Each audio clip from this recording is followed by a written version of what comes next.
بسم الله الرحمن الرحيم الحمد لله رب العالمين وأفضل الصلاة وأتم التسليم على سيدنا محمد وعلى آله وصحبه أجمعين.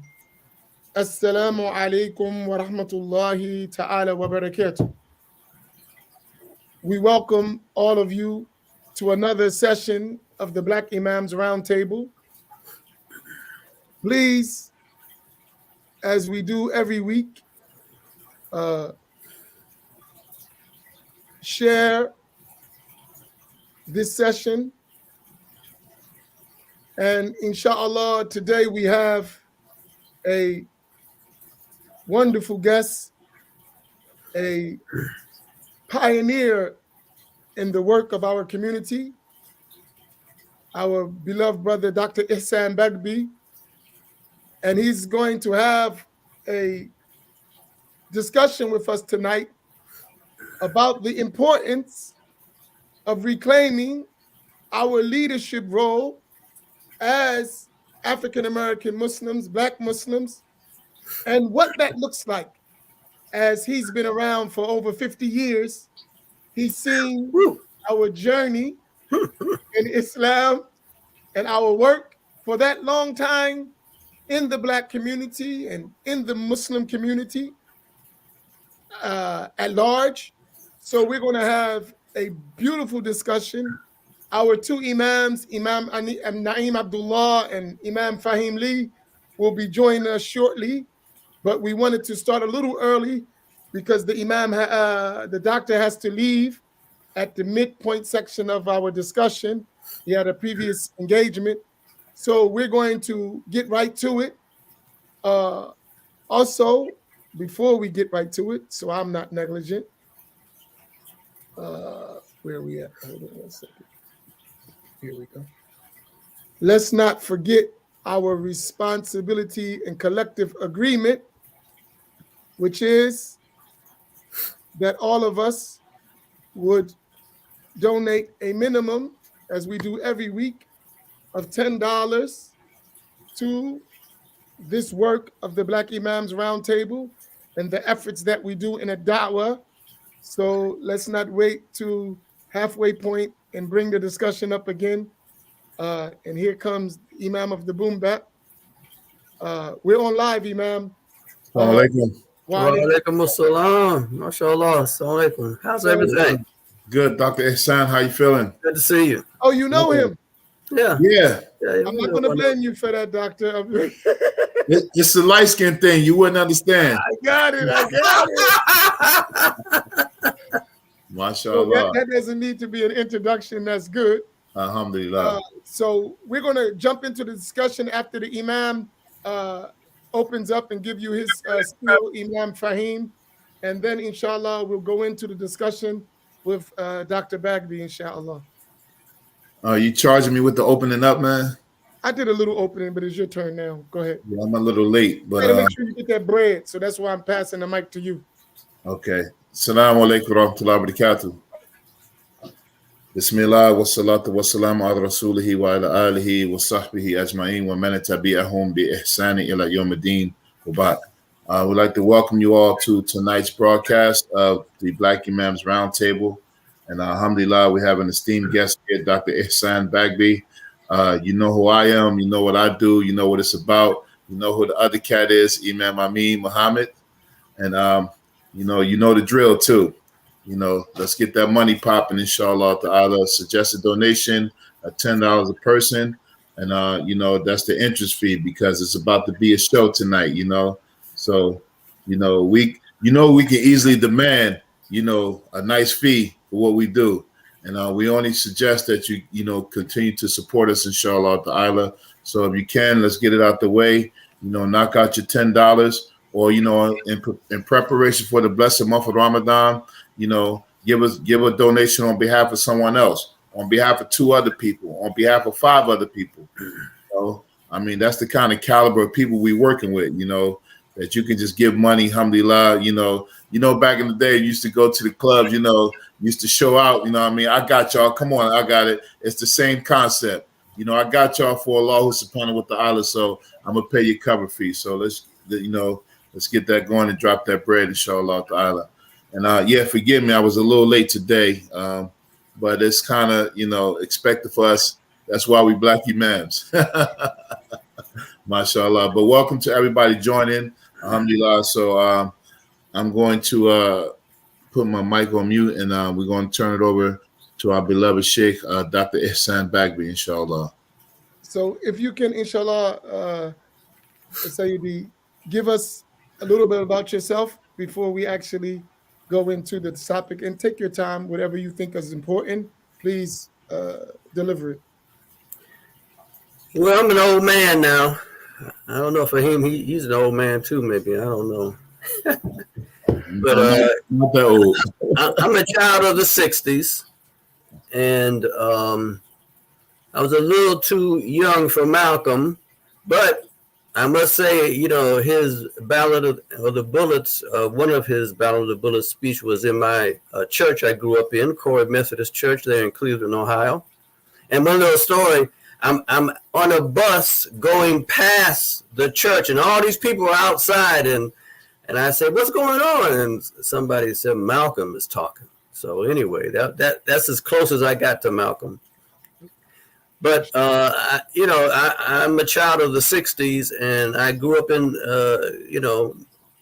my consciousness developed in the Black Power movement, and I was involved heavily. I've always been an activist. I mean, I guess that's my personality.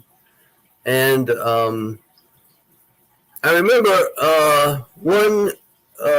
this would have been in 68, I think. I attended a meeting I was the head of our Black student union on my college campus, and we had a national meeting of all the Black leaders, Black student leaders, right, to form a national Black student union. And I can remember, during the day we're talking brother, sister, and all that. And then at night, some of the brothers went around trying to, scope the sisters and try to, you know what I'm talking about. No, doctor. This is the Roundtable. We don't know what you're talking about. Okay.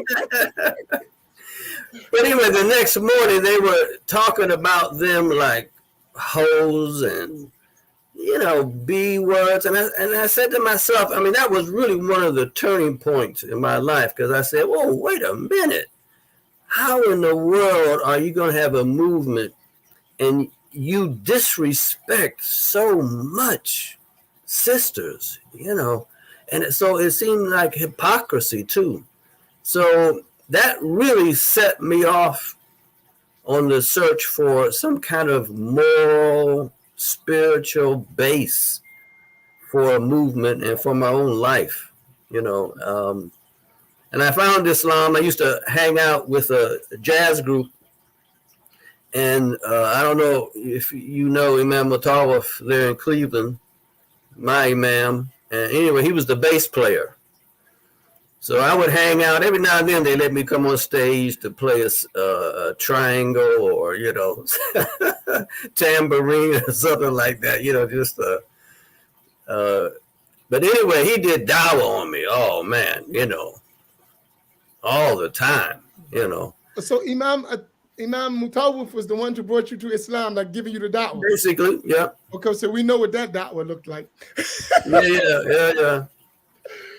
So, I became Muslim and active, and, soon after I became Muslim in Cleveland. I grew up in Cleveland, and the masjid was Masjid al-Mu'min, which was an offshoot of Imam Dawood, Sheikh Dawood Akram. Mm-hmm. What am I saying? Wali Akram. Sheikh Dawood, that's New York. Wali Akram. We were an offshoot of Wali Akram's masjid.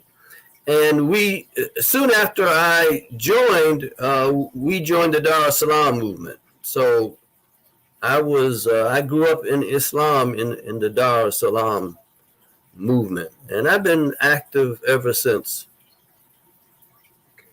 And what are you currently doing now? Well, I was a professor for a long time, a professor of Islamic studies. So here's the story. So I was a conscientious objector. I refused to go to the Vietnam War based on Islam. I don't know how I got it, but they gave it to me. So, when you're a conscientious objector, you have to leave your home and work for 2 years in a job nobody wants. So I went to Atlanta and found a job, and we started the first masjid there. Of course, the Nation of Islam was there, but there was no masjid. So we started the first masjid in Atlanta in 1971. And what was I talking about? I was saying how you got to be Islamic. Oh, yeah. So anyway, so we started the masjid, and make the long story short, some of the immigrants would come in and they would tell us, oh, you should be doing this, you should be doing that. And it got so frustrating. I said, I got to learn this deen so I can tell them, I can respond, And so I tried to go overseas to Medina, but I was married, and at that time, and even now, I think they don't accept brothers to bring their wives. And I was newly married, so I said no. So I went to Michigan to study Arabic, and loved it so much I just kept on going until I got my PhD. From the University of Michigan? University of Michigan. Ann Arbor? Yeah, Ann Arbor. So my main professor was Umar Farouk Abdullah. Yeah. I went to overseas to Egypt for a few years also. But that was, I probably would say that those were the happiest time of my life, learning Arabic and learning about Islam. And we had a strong brotherhood, man, people who were majoring in Islamic studies. Oh, so man. Your PhD was in Islamic studies? Yes. MashaAllah. Okay, good. Yeah. From University of Michigan. University of Michigan. And where you were serving as a professor was where? Well, first at Shaw University, HBCU in Raleigh, the first black college in the South. MashaAllah. Yeah. Founded right after the Civil War. So I was there for 9 years, and then I went to University of Kentucky, and that's where I am now, Lexington, Kentucky. And I retired last year. MashaAllah, barakallahu bikum. Retired, as I tell people, there's no retirement from Islam, but I retired from all those duties I had at the school. Although I love the classroom, I've always loved teaching, but there's a lot more to being a professor, and that was not so pleasing. So now more to the topic. So one of the main things that we have on this platform and in all of our works, myself and Imam Faheem, and inshallah Imam Naeem is in Gambia, so his internet comes sometimes, don't come sometimes, and so inshallah he will be joining us. But our main work is empowering and educating and uplifting the Black Muslim community. That's our specific work with this platform. And in the process, we reach everyone through our classes and everything, but there's a focus on our community, a big focus. So one of the things we were talking about is our role, and since you can go from the 60s and into the 70s, we used to realize that whenever we talked about Islam, there was an African American or a Black image towards us. And that we've seen that image is no longer there. Can you tell us about your experience with that in terms of leadership, in terms of activity within the broader community, and representation of Islam from your own experience? So one of the things we did right back then was, one, commitment. So to become a Muslim meant that you needed to be committed to the cause, to the mission. And so that was very clear up front. And the second is dawah. I remember soon after becoming Muslim, my brother said, now listen here, you got to be on duty 24/7. And if you're talking to somebody for 5 minutes and this person does not know you're a Muslim, you are not on duty. You are slacking. So that was understood that, we are constantly giving dawah. And, we were some of the first to start dressing in Afrocentric, Islamic type garb. And so, we stood out in the community. And then we were so intent on, trying to convince people. We had a clear rap that, the world and the evils of this world in terms of drugs, in terms of violence and all things is something that has been imposed on us. It is not something that comes from our heritage. There was a whole rap that was very much effective. So we had a presence in the community. We had a clear and profound presence. Our rap, our dawah was also very influential, right, in the community. But I would say that, and I think that looking back, this is one of our mistakes. We basically were waiting for the revolution. We thought that a revolution was coming and that we would be part of it. But, we were just waiting. I really feel that for one is not the example set by our Prophet Muhammad sallallahu alaihi wasallam in Mecca. I feel the mistake was we should have been more involved in leadership in the issues facing the African American Muslim community and issues facing America in general, but first priority, the Black community. Individuals were involved. So in Cleveland, for instance, Khalid Abdul Samad, was very active. He had a whole program, Peace in the Hood. But the Masjid didn't support him. The Masjid was not behind him 100%. We didn't strategize of how to leverage what Khalid was doing. And you see this in other places too. You see in almost all cities that there's some individuals who are involved in issues, but there's no kind of connection with the Muslim community as a whole. And I really feel that was a mistake. And so I think, today, as we move forward, we need to strategize of how we will be involved in the issues facing the community. I mean, one is the presence of dawah, which we have to pick up. People need to understand our message. But also, I think we need to be involved in the community and have a presence in that regard in terms of involvement in the issues. I mean, we can't try to spread ourselves too thin. We have to strategize as to, okay, where do we get involved? What leadership do we seek in, engaging in these issues? I think we haven't done that yet, but I think we're on the road to it. I'm going to go pray. So you have Imam Naeem. You didn't introduce yourself. And Imam Faheem. Imam Faheem, I guess after I go, you can go after me to pray. And they'll keep the conversation going, inshallah. Barakallahu bikum. Yeah, cool. Assalamu alaikum.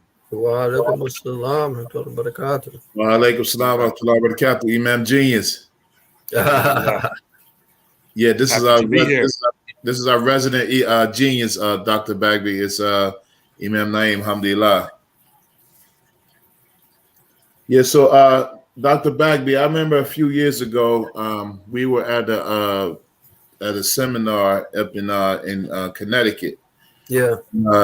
So that was, I had the honor of meeting you, and we were having a discussion about masjids and the format of masjids, and this presentation you did still, resonates with me so bad because one of the things that you mentioned is that about structures of masjids, where you have the imam who has, all of the leadership and the power, and then you have the masjids with the board administration. And one of the things that you said, well, you did in the presentation that, like, especially in our communities where the imam basically has all of the power in the African American community, but this line stuck with me. He said, "But we won't grow." Yeah, we won't grow.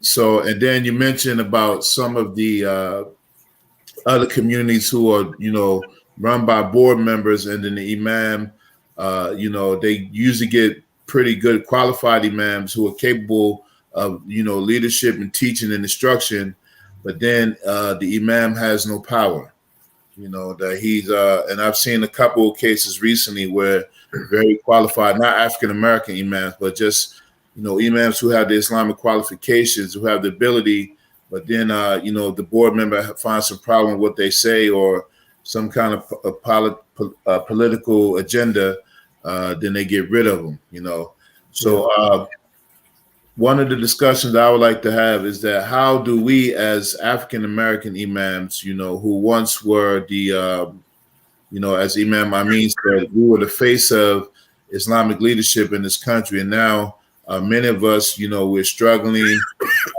very hard to keep members. It's hard for us to grow. And, and we're living in a time now where people, the work of dawah is not even on the table. So I would like to hear some advice from you, inshallah.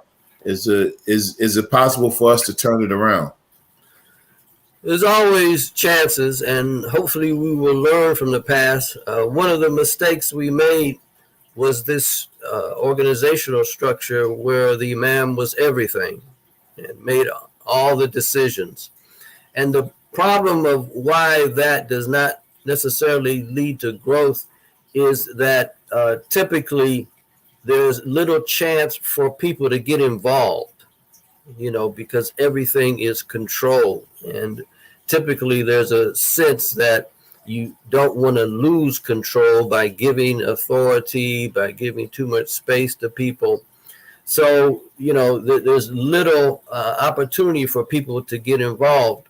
And the better model, I think, is where you have a strong imam. Yes, we need a strong imam. Imam who runs the masjid, yes, right? But there has to be a counterweight at the same time, a shura, and not a plastic shura, not a shura that, the imam doesn't like it and just, forget about it, just ignore it. No, it has to have a power, right? And that hopefully will allow at least the understanding that the masjid is open to involvement, open to voices, open to opinions of people, and hook them up in the masjid in different activities. I mean, you want somebody who comes in who is either, moving to the area or a new Muslim, and find out what they like, what are they interested in, and try to motivate them to become involved, to provide avenues for involvement of people so that there's a sense of openness and being welcomed. We never focused on being welcomed. Back in the day, we were a movement, and movement doesn't concern itself about being welcoming and all that stuff. And again, that was a mistake. Must just need to be very welcoming. So I guess, that's a rough vision that I have of how masjids should be run. And there are many masjids that do that, many African-American masjids. but I don't think it is, what can I say, typical of African American masjids. I think a lot of these masajid operate like that, out of necessity. I'm not sure about back in the day, but like a lot of people are divesting from the masajid, and so many times the imam is the only one there to do anything. If not, the masjid will close. This is what I'm seeing. I don't know about wow. Yeah, but there's always opportunity for sure.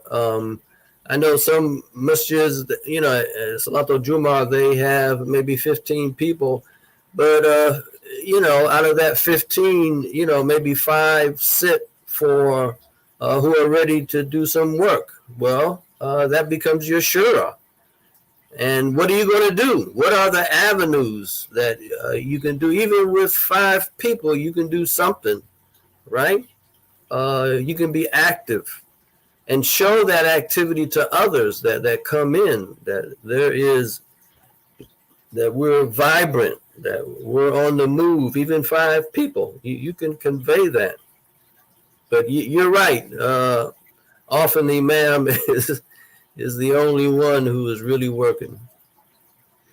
I know for my other 2 colleagues here, I know we all have shura in our masajid.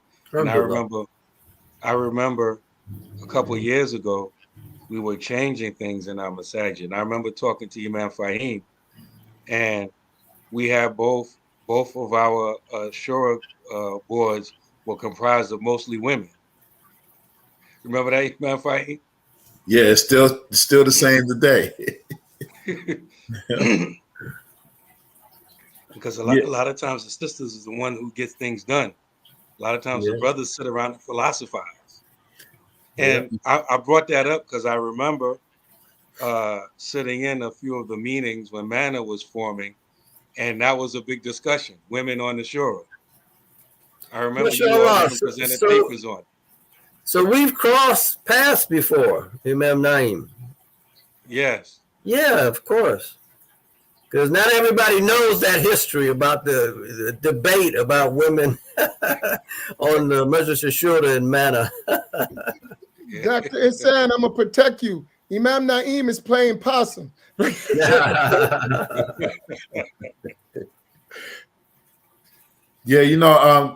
Dr. Ihsan, one of the things too is when you have good and effective leadership. One of the things that I found, at least in my experience, is that many people see the imam as the leader, and even when you extend this opportunity for growth and shura, it's like there's a stigma that's still, well, you need to do it, and it's like, okay, no, you take care of this part, and now you run with it, and then it's like, okay, it's like almost like you got to hold everybody's hand, and then when you take control of it and you take it over, then it's like, oh, he's a dictator, you can't talk to him. And I was like, well, I started the same way you did, cleaning the bathrooms. And when I got a responsibility from who I work for, my imam, I just did it, and I followed suit. So, and it's like sometimes expecting the same thing from people, and especially brothers, because then egos get in the way, because then they think it's like it's a power grab. And as you know, there's no power in being no black imam as it should be, where they think is glorified. They think like we walking around and we got secured, armed people because, and it's not like that. It's like I walk by myself all the time because I don't have to worry about nothing because nobody shows up. But then when it finally, goes to a position where it actualizes, now everybody, oh, the imam.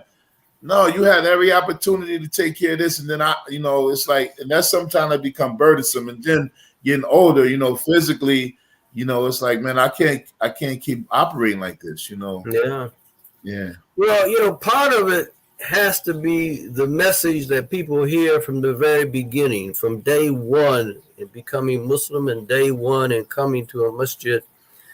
This message of commitment, it's a message that is very much central to Islam. I mean, the Prophet Muhammad, you know, when something needed to be done, he was there to help out, right? He condemned leaders who sit down and watch everybody else work. So, I mean, this idea of pitching in and becoming involved is Islam, and they need to hear that message. And I must say, you know, I think I understood it in a, what can I say, a more kind of emotional way early on. But when I started sitting down with brothers, really committed brothers, and I saw how they, you know, acted, that's when it really, the light went off. Oh, this is how I'm supposed to, you know, when something needs to be done, you pitch in, you know. When there's a task to be done, you know, you volunteer if you have the time. So I don't know, that attitude, you know, is needed in the community. And I don't think a community will be successful without a core of people with that attitude. Dr. Bagby, in continuing what I was asking you about earlier, right before I left, what do you see were the causes that led Black Muslims from having that dominant engagement within the community to a point where we're no longer the main dominant face of Islamic expression in this country? I think historically, when the Black Power movement faded, Afrocentric thought faded, the dawah was not as effective. You know, I mean, we could start a conversation on the street and people would start, you know, kind of coming around, just listening. But I think that interest waned. And by the 80s, even people like Imam Siraj, for instance, you know, I love Imam Siraj so much. But by the 80s, he became more oriented towards learning Islam and more oriented to, you know, working with the immigrants. Nothing wrong with working with immigrant Muslims. Absolutely nothing wrong with that. But that became more of a priority, you know. And then when, you know, Elijah passed and Imam Masjid took over, there was also, you know, by the late 70s, a kind of decline in that movement.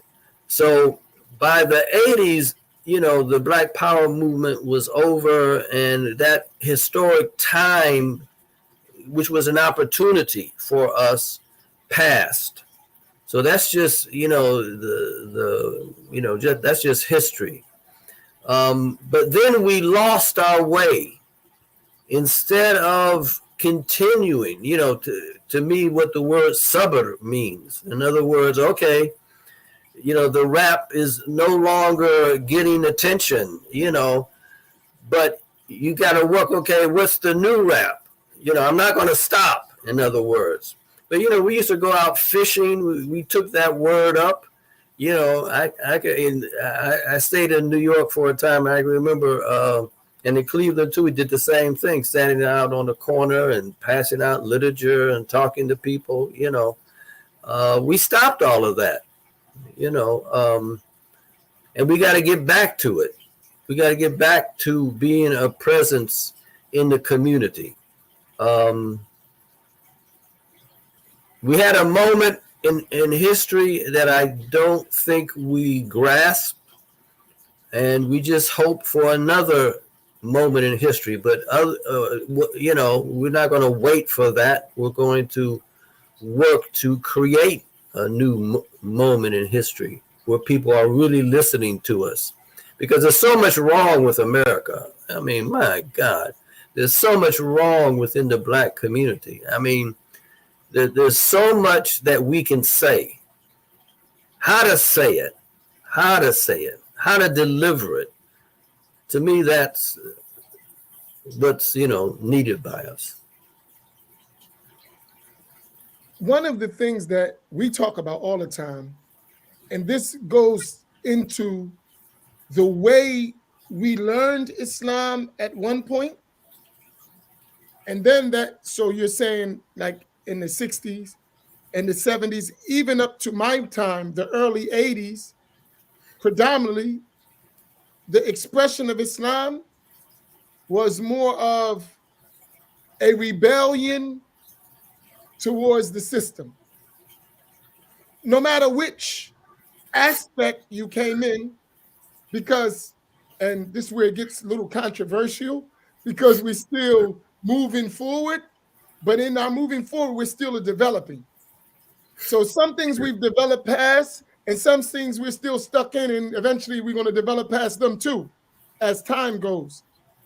But in those early days, if you look at all movements that were quote unquote considered Islamic, whether it was reality or not, they all had this element of Black empowerment, right? So if you go back to Moorish Science Temple, you go to the Nation, you go to Darul Islam movement, you even come up to Ansars or whoever around the country.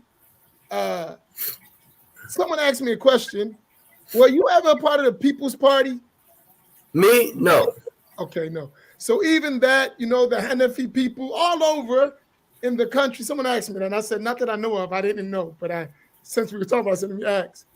So that movement was all movement in different ways, but it was like a rebellion to the system.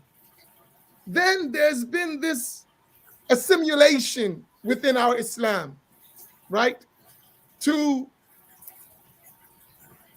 get assimilated to other cultures besides our own, whatever that may look like. And the doctrines seem to teach us that it was almost un-Islamic to think Black, to think from the side of empowering your own people.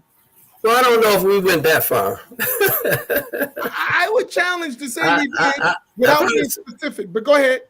I've heard some a prominent African-American imam who came back from Saudi Arabia saying stuff like that. But he repented after about a year or 2 years. He repented. Well, I'm Abdullah, by the way, in Chicago. Oh, man, he don't count. No, he counts. He counts. But I'm saying, the influence of, overseas, especially Saudi Arabia. Can we be, Imam? Doctor, I don't know. This is the Black Imams Roundtable. I know we got to be politically, but sometimes what we do is we're kind of explicit but respectful. So we know exactly what we're talking about. That way we can be clear in understanding where we're going and recognizing, some people, political correctness go over their head, right? Yeah. So we don't want to lose nobody. So yeah.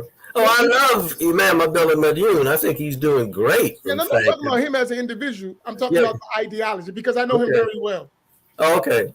So I mean, but there was, and there still is a stream of thought which says that don't say even Pakistani American and don't say African American. We're just Muslim. You're just a Muslim. In fact, I can remember standing up in a masjid, immigrant masjid, and somebody tried to holler me down, for saying, no, we need to stick, we need to be proud of our background, and we are American and we are African American. So anyway, but I don't think that thought penetrated deeply the African American masjid that much, that community. Maybe individuals, but I don't think we went that far. But again, one of the mistakes we made, I think, in the beginning, we were too alienated from society, too alienated from what's going on in the world, too unwilling to become involved in almost anything, and that was a mistake. No, we can't be too alienated from our society. We need to become involved. And of course, priority involved in the issues facing the Black community. But and to be what we've noticed, because we're in the Northeast, so we live in like a whole different world. I was about to say that. Yeah, we got to be honest, because sometimes what we're noticing when we speak to people around the country, it's different. The East Coast, New Jersey, New York, Philadelphia, is where all that thing landed like Plymouth Rock on us. So we have a whole different outlook of the whole picture from experience. What is that outlook? Give me a sense of what you're talking about. The Wahhabis, the so-called Salafis. Yeah. Oh. See, so when you say Saudi Arabia, we don't say that. That's what we say, right? Which is Saudi Arabia. But not to get too distracted with that, we're talking about the mentality that brought in our communities. It brought a community of engagement. It's haram. Yeah. It brought that mentality. So, in fact, it disengaged us not only from the community, but from ourselves. That's what we noticed. So, in an effort to be, quote unquote, upon the sunnah, we divested from engagement within our community. So this al-wala wal-bara type of mentality was to get us to now we're no longer active at all. Where previously, when we didn't have that understanding, we were having an engagement at some level. And if I look at every time we look, that's one big aspect, but it started slowly. I know because I go back to the early 80s, even with movements that came in from the subcontinent, like Da'wah to Tabligh, for instance. We started going that way. Our communities broke down. And then, so that was like the beginning of the nail. Then this other strain came and bam, nail in the coffin, right? So when I'm talking about that, and that's been our look for the past 30 years, which would set the pace for the sprinkles and the rest, which we're learning is not the same as here. It's like this is ground zero, and other places become like the Pentagon, right? We're here, so we have a different thing. So for us, what I'm learning is that our collective engagement looks different depending where we're located. Yeah, but I would think the dynamics in the Northeast, which was heightened by the Salafi wars, in the 1990s and past, you find parallels throughout America. It's not like it only happened in the Northeast.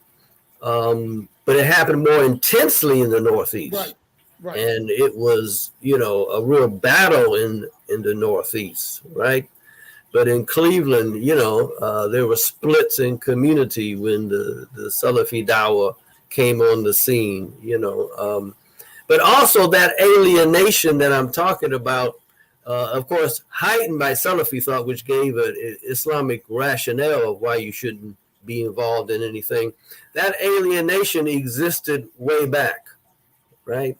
We're not part of this system. My Imam called it the beast, But did it relate to the people? I got the system because we're still kind of like that, but I'm talking about for the people itself. Well, that because of that alienation, this sense that it's all haram, any involvement seemed to, taint you, somewhat, right? So there was a reluctance.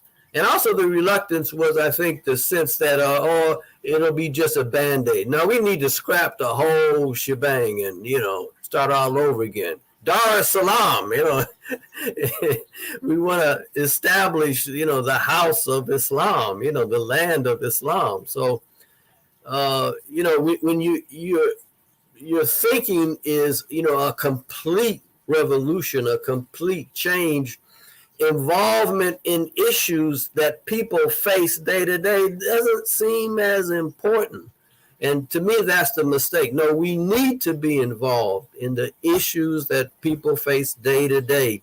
Food, violence, jobs, whatever, we need to be involved in that thing. We need to show the face of Islam. And I would argue that was the dawah and strategy of our Prophet Muhammad sallallahu alaihi wasallam in Mecca. Right. Okay, Imam, any of y'all, because he only have maybe 15 more minutes. Yeah. Right? You say you got to leave by 8:15. You got your meeting, right? Well, no, I got to make salat too. My salat comes in about 5 minutes. Okay, so about 5 minutes. We're going to have to bring you back because we got a long this is the warm-up session. Right? Okay. So we're going to invite you again, inshallah, and to let everyone know, Dr. Ihsan Bagby will be presenting at the African American Islamic Summit. He has a very, very important research in terms of Masjid in general in America, but he had some very interesting discoveries about the African American Masjid in specifics and imams and all of that thing. And I think that really, really was a very important research. So at the summit, inshallah, he's going to present our portion of that and his analysis of it.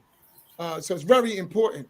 Imam, I mean, if I could also make a plug for MANA and the project it's working on, which is called Assessing the State of the African American Muslim Community. So it's a 3-phase project of first just getting opinions from everybody, from people, African American people. And there's a survey, a questionnaire. That's what I do. I mean, do you have the link? Do you know what it is? Just tell me and I'll pull it up.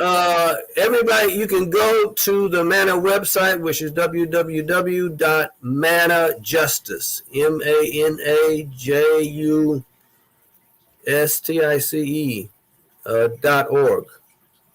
I got it. Manajustice.org. And is it a Muslim survey? I see it. Right? Yeah. Right. I'll share the link right now. And so the first phase is just a questionnaire. The second phase is going to be a convening. There you go. A convening of African American leaders just to talk out what you're doing right now, but to talk out what should our priorities be and what are some of the initiatives and programs we should be engaged in. So that's kind of an open discussion. And then we'll have the third phase is a town hall meeting, a national town hall meeting where we have some leaders, but then we open it up for discussion. And all of that will be made available to people as, grist for discussing strategy, for discussing how we move forward. MANA will use it. And I must say that this effort, in my sense, is one of the first efforts where we have the full participation of the Association of Imam Warathuddin Muhammad, rahimahullah,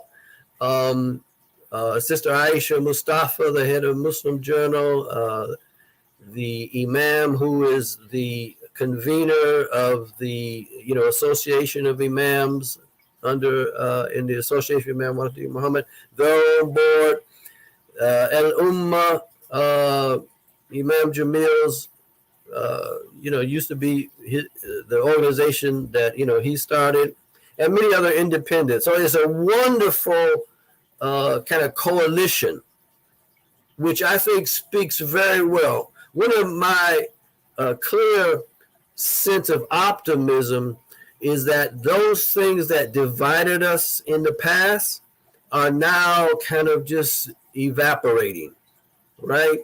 And in particular, up front, the relationship between imams with the Association of Imam Waluddin Muhammad and other African American imams. I mean, that is disappearing, and this is great. Even when MANA started around 2008, you should have heard all the backbiting about Imam Siraj. Oh, he broke from, he disrespected the Imam, Imam Muhammad. Oh man, and Imam Muhammad came to the conference that we had and hugged Imam Siraj and said what he's doing is good.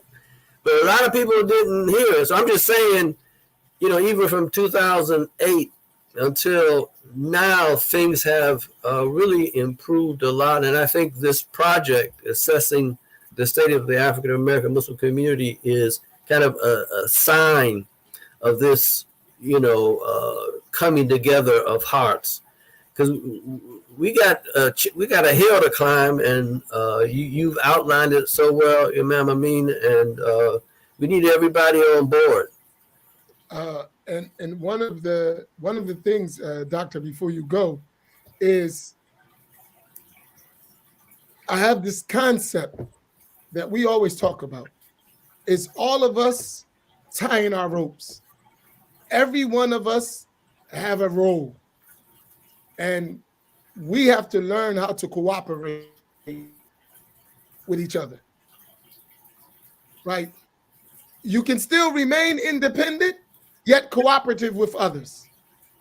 And I think that's the challenge for us locally and nationally, that we find where we're all good at, where we have expertise, where we have experience and resources, and we collectively work together to illustrate that and share that and cooperate with one another. So we're looking forward to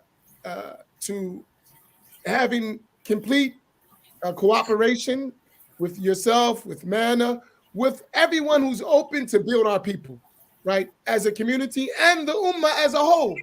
But I don't know how good of a service we're going to be to the Ummah if we can't even help ourselves. Yeah.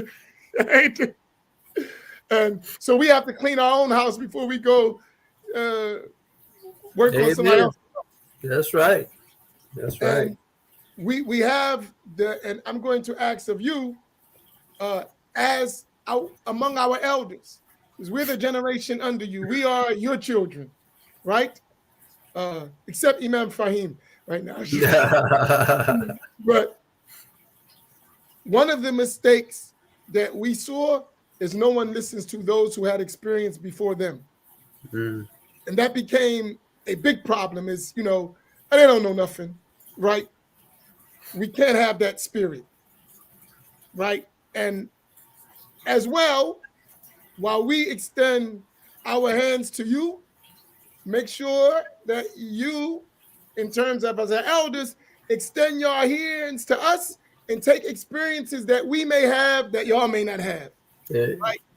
That's the formula. That's the formula for success. Collectively, we'll get it done. That's right. One of the things that I'm noticing, and I've been paying attention to it, we're repeating the same mistake in different forms. The same thing that's happening. You remember Nikki Giovanni? Of course, yeah. She said something. She was having and I showed it to her, I think it was last week or the week before. She was having a discussion with what's his name? James Baldwin. And in 1973, they had a dialogue. She went to London to talk to him. And a line she said that just resonated with me, and it doesn't go out my mind. She said, "The game is still running." To me, that was so powerful. The game is still running. And as I look over my 40 years in the African American Islamic community, and you look at your over 50 years, I'm noticing the game is still running. So I'm saying, hey, can we stop this game? But together, we're going to have to do that. Yeah. I'm going to have to leave now. I thank you. Okay. So be safe, and inshallah, we'll talk soon. Inshallah. Take care, everybody. Imam Naeem, Imam Faheem, take care. You too, Sheikh. Wa alaikum salam wa rahmatullahi wa barakatuh. Okay, Imams. Can we do our, let me find out where we at, our midway fundraiser, so we make sure we reach our objectives. Hey, what I missed in the first 15 minutes? The introduction, that's it. Nothing. Everything was there. I was ready. I was just trying to, my microphone didn't want to act right. Live from Africa. I'm so glad to be here. So here's the thing that my concern was about this leadership, is that we need to define, Dr. Bagby said something prior, he didn't say it here, but he said something that I thought was very significant. There was prior to us talking. He said that we had a dominant presence, but not leadership. He said we, as African-American Muslims, had a dominant presence in that was the face, but the leadership element was missing. We never defined what real leadership in our community from a Muslim perspective looks like. What are your thoughts about that? Say that again one more time. So what he was saying is we had a dominant presence because of, Black Power, the revolution, and we had the talking points. But as far as leadership in our community, we were not effective in establishing a true role of leadership from African-American Muslims. It was more the dialogue and the talking points, but no real leadership in terms of the general community. What's your thoughts about that? Yeah, I think, in our history as Black people and then Black Muslims, particularly Black leaders, especially in the 60s, with some of our greatest leaders, were gunned down, and assassinated. And I think that might have left a big void in people volunteering to step up for leadership, because, the mouthpiece that we never have a problem with words. We never have a problem expressing what we got to say and saying it loud and saying it proud. But then, with true leadership, comes with putting your neck on the line and putting yourself out there and exposing yourself to danger and potentially you losing your life, threats, all types of things, the same way as the Prophet ﷺ received, that takes a lot of courage. And I think we've been stifled in that department where people are, ready to stand up and be leaders, because we still have a presence, even now, with wherever Black people, we latch onto something, we grab onto something, then it grows and grows and grows and becomes popular. But we're still missing this, this harnessing of our power, this harnessing of our greatness, where it's supposed to translate into real power. You know what I mean? And that's something we definitely have to revive. But that's just my view on it. My opinion is that what you said goes even deeper. That one of the things that I've been noticing for a long time, ever since, I left prison and came into the free world as a Muslim, the Sunni Muslim Black community has a problem respecting leadership. The Sunni Muslim Black community has a problem respecting, acknowledging its own leadership. The Nation of Islam doesn't have that problem. When a nation's on the scene, the leadership and the hierarchy is clear. And they get things done even in Sunni Muslim spaces that Sunni Muslims can't get done. Because anytime you get a group of Black Muslims together to do anything, and the Sunni Muslims involved, that's where the breakdown comes, because everybody wants to be the leader. Like, for example, in most of these cities that we live, even though the Muslim community in general may not be engaged, there's usually a couple of people that are Sunni Muslims that are engaged and active in the affairs of Black people. But they're engaged as individuals. They're not representing a community. And then when they try to get the community, or something happens and the Muslim community does come on the scene, right, it's always a problem. Who's the leader representing these Muslims? These prominent individual, or this Imam guy? And y'all doing stuff, right? Y'all Muslims over here, y'all holding hands with men and women and praying in congregation, but these Sunni Muslims that showed up ain't doing it, right? These type of conversations and levels of engagement, these conversations are not had before we go at and interact with the non-Muslim Black community. That's just one example that I'm giving, because in general, like, I think that's part of the problem. We try to, those of us who consider ourselves active, we try to be active and gloss over that leadership issue. We don't want to deal with it. We don't respect our own leaders, so people don't respect us. We're not even considered a body. If you don't have a leader, there's nothing to unite with. We don't exist. Like here where I'm at now in West Africa, when you tell somebody that, oh, this guy's an Imam, they don't even know you. The Imam equals respect here. And it's the same way with any other culture, except us. And I think that has to change among us. I don't know how it's going to change, but it has to change. I think, and I don't like to, I try my best to be fair. And I want to go back to what you were saying, Imam, because sometimes we're not fair to ourselves and honest. So we never really get to where the problem is coming from. So being fair, okay, you said Sunni Muslims because you mentioned the nation and they have a clear defined leadership. So if we look at the Sunnah of the Prophet sallallahu alaihi wasallam, even in discrepancy after the time of the Prophet sallallahu alaihi wasallam, during the time of the Khulafa, even in the time of sedition, there was established leadership. Even if they were opposing in issues, there was a structured leadership within that opposition.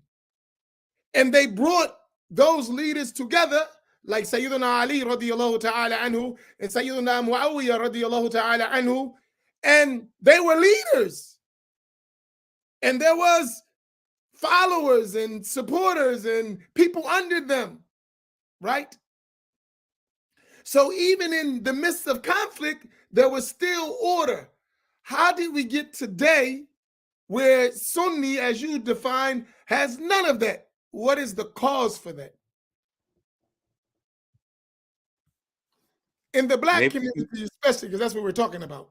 Because if you go to the immigrants, they have structures of leadership. They work very well at that. And that's, I'll give you another thing.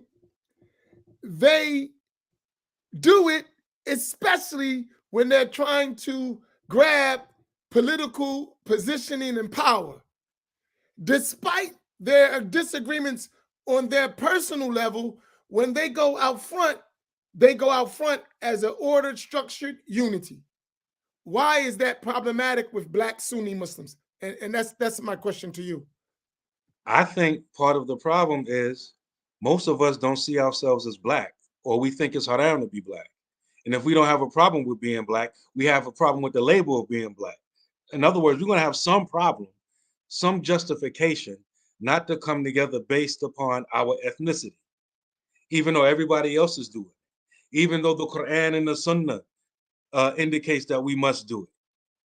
And I was going to say, when Dr. Ihsan was on, I remember when I became Muslim, all of those early years, I don't know how many times I've heard Surah 49, verse 13 quoted, "O mankind, verily we created you from a male and a female and made you into nations and tribes so that you may know one another. Indeed, the most honorable of you to Allah is the one who has the most taqwa. And Allah is the all-knowing, all-aware." And then the commentary to follow that verse is, their brother and sisters, there's no black, there's no white, there's only Islam. Whereas if you look into the actual real commentary of the verse, it's saying the exact opposite.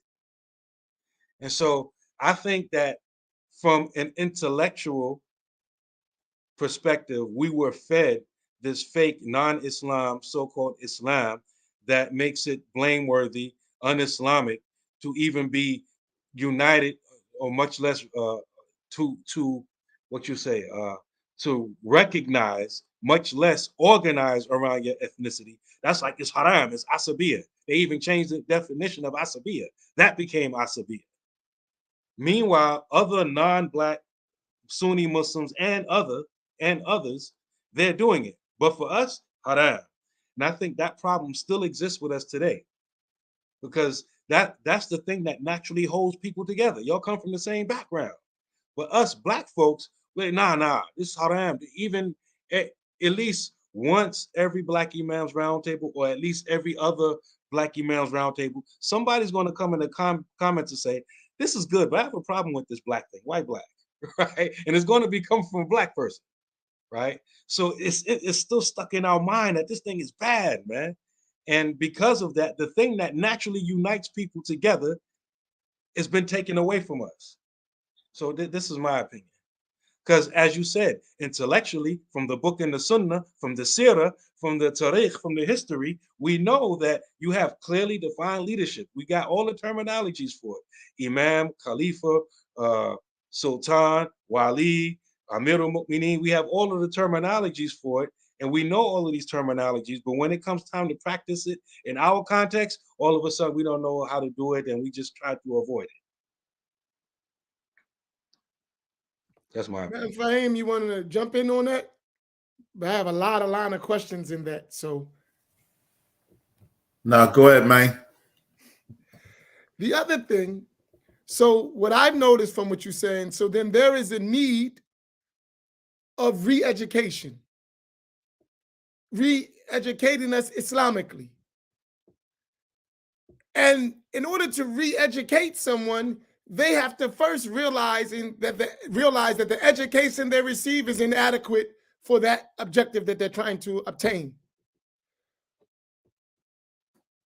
So I think for us, that re-education part has to follow an admittance of the errors in our Islamic learning. And that is, I believe, two problems exist.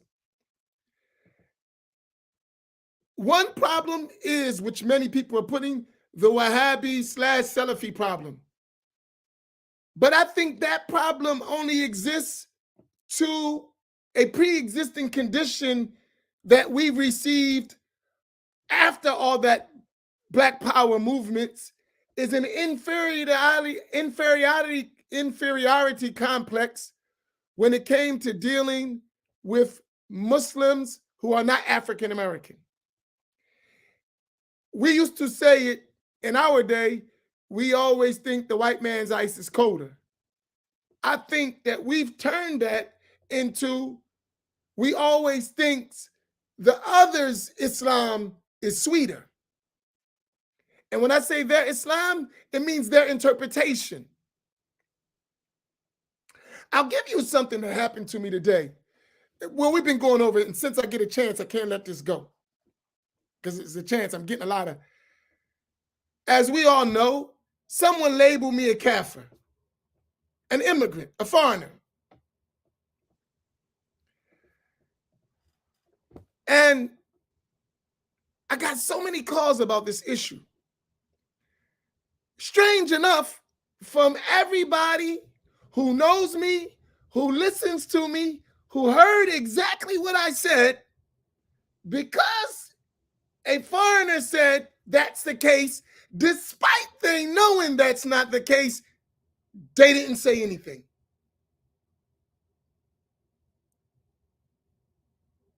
And I was saying to myself, you heard the discussion.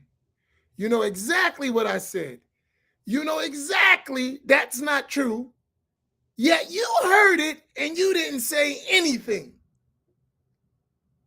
Which tells me that there's something deeper going on in us. This inferiority complex is the pre-existing condition that we need to fix before education. That just because they said it, don't make it right. Right? So I was talking to one individual, an immigrant, and I say immigrant because I don't want to identify the nationality, because that's not the point. The point is, it was someone other than us who himself is not learned at all. So the person called me and said, as if I was on trial, the way they said it, Brother Amin, not the Imam Amin, not Sheikh Amin, Brother Amin. I don't have no ego problem, fine. But listen to the discourse. And this happened more than once. Brother Amin, did you commit kufr? Wait a minute. Say that again. Did you commit kufr? And then they told me what I supposedly said. That you said if someone commits explicit blasphemy, you can't call them a blasphemy. You have a bunch of people who listen to me every day. Listen to what I said. This was the accusation. You said that if a person commits explicit blasphemy, kufr, disbelief, that it's not you, someone cannot call them a disbeliever. Now, y'all listen to me every day. Have y'all ever heard me say something like that? I want to answer from us. Have you ever heard me say anything close to that? Definitely not that. No, you did say something about Right? Whoever commits explicit blasphemy, disbelief, you can't say they're a disbeliever. Have you ever heard me say some stuff like that?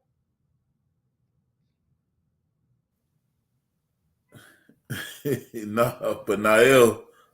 No. But no, you know what my issue is? My issue is that I think, and Gigi said it, Gangster Granny, Fatima Burke. I think she said it. We lost our lions. We have a bunch of rabbits.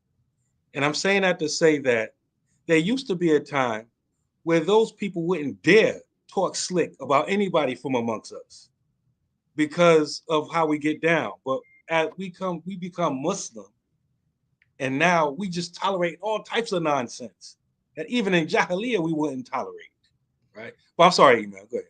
All right. I want to take you off track. I'm sorry. That stuff just bothers me. Right? So no one ever heard me say anything like that. But that's what is being spread around, right? Despite I never said anything even close to that.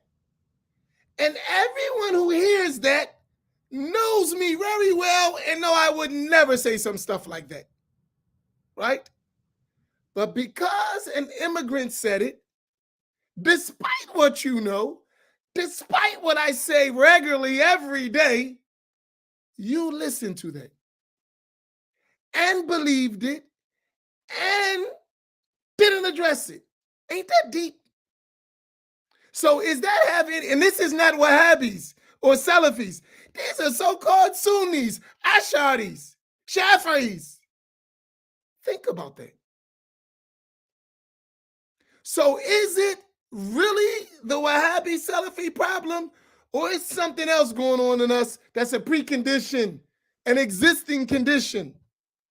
Yeah, we predisposed to our inferiority.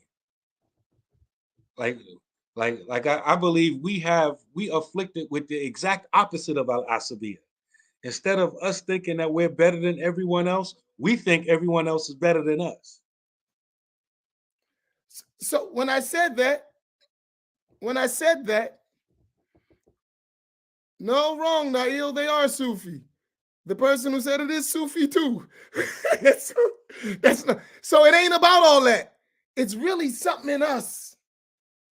Takfir and Sufis. Right.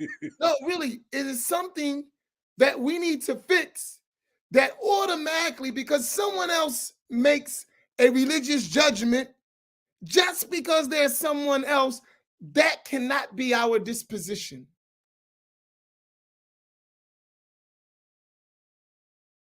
Right? So when I say to myself,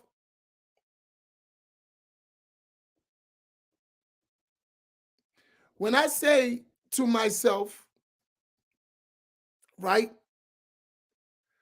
when we're going to fix this, first we have to ourselves realize that we're working with an issue that's preventing us from fixing ourselves.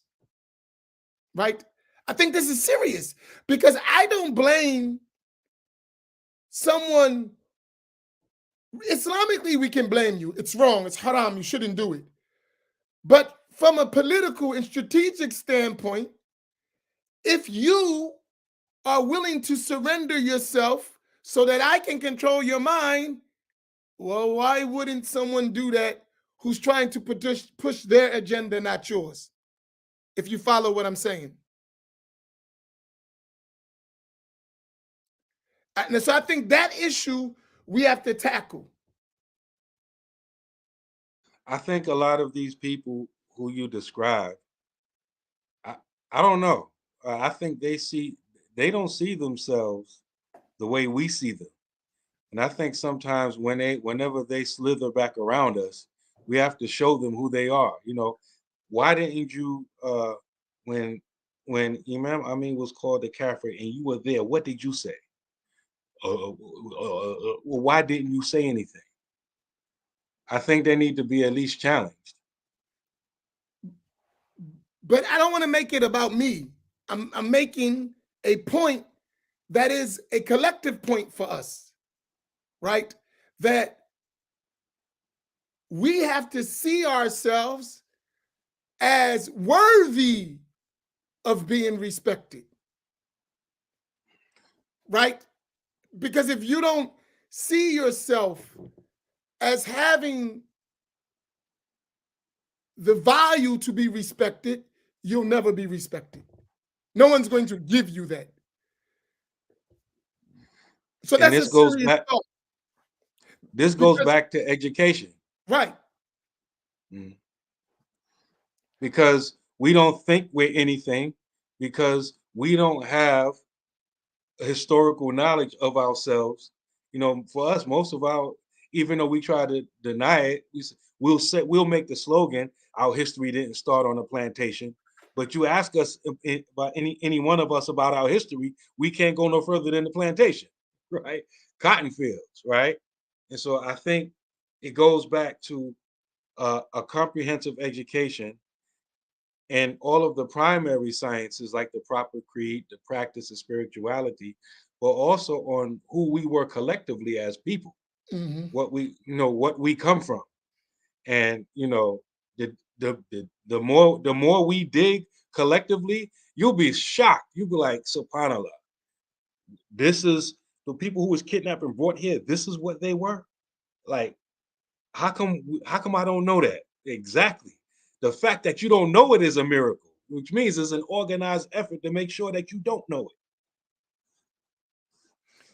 it. And here, let me answer Nail's concern. Even I'm going to take it as a serious concern, even if it's being Nail, but I want to take it as a serious concern. when I say we don't have scholars, I'm going to give you an example of what I mean. You can know math, but that don't make you a mathematician. You can have some knowledge, but that don't make you a scholar. You can know something about medicine, but that don't make you a doctor, right? So having knowledge and scholarship are two different things. Having some aspect knowledge about medicine don't make you a doctor. And what we've done, which helps us stay in a position of an inferior status, is that we've replaced real work with false claims. We've replaced real work with false claims. So when I say we don't have scholars, I'm not saying we don't have knowledge, but let's not be deluded by our level of knowledge and belittle scholarship to make it equivalent to our knowledge because we don't want to work to scholarship. That's a mistake. I'll give you an example, and this is a beautiful example of what I'm saying to illustrate.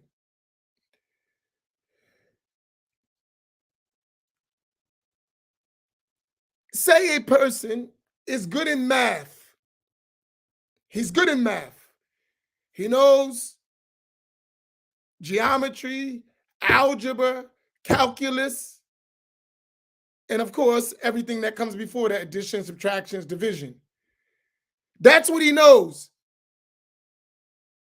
Would you expect that person, because he knows that, would you drive over the bridge, a suspension bridge that he built, knowing that's all he knows? That's a question to us. He knows geometry, algebra, calculus, and the prerequisites of that in math. That's what he knows. But he's going to design a suspension bridge. Are you going to drive over that bridge? And that's his qualifications? That's a question to us. Who would drive over that bridge?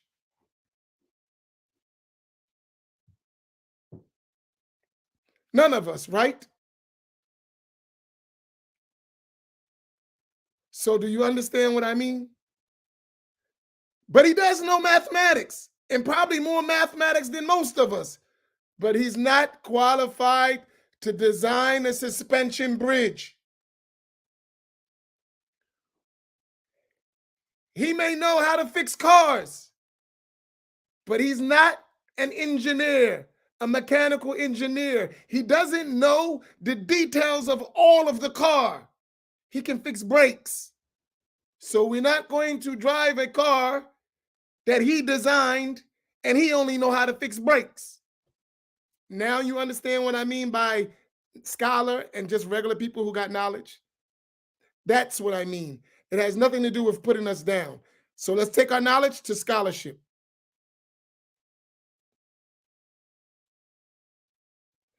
Right? So that's all I'm saying. Okay. Go ahead, Imam Faheem.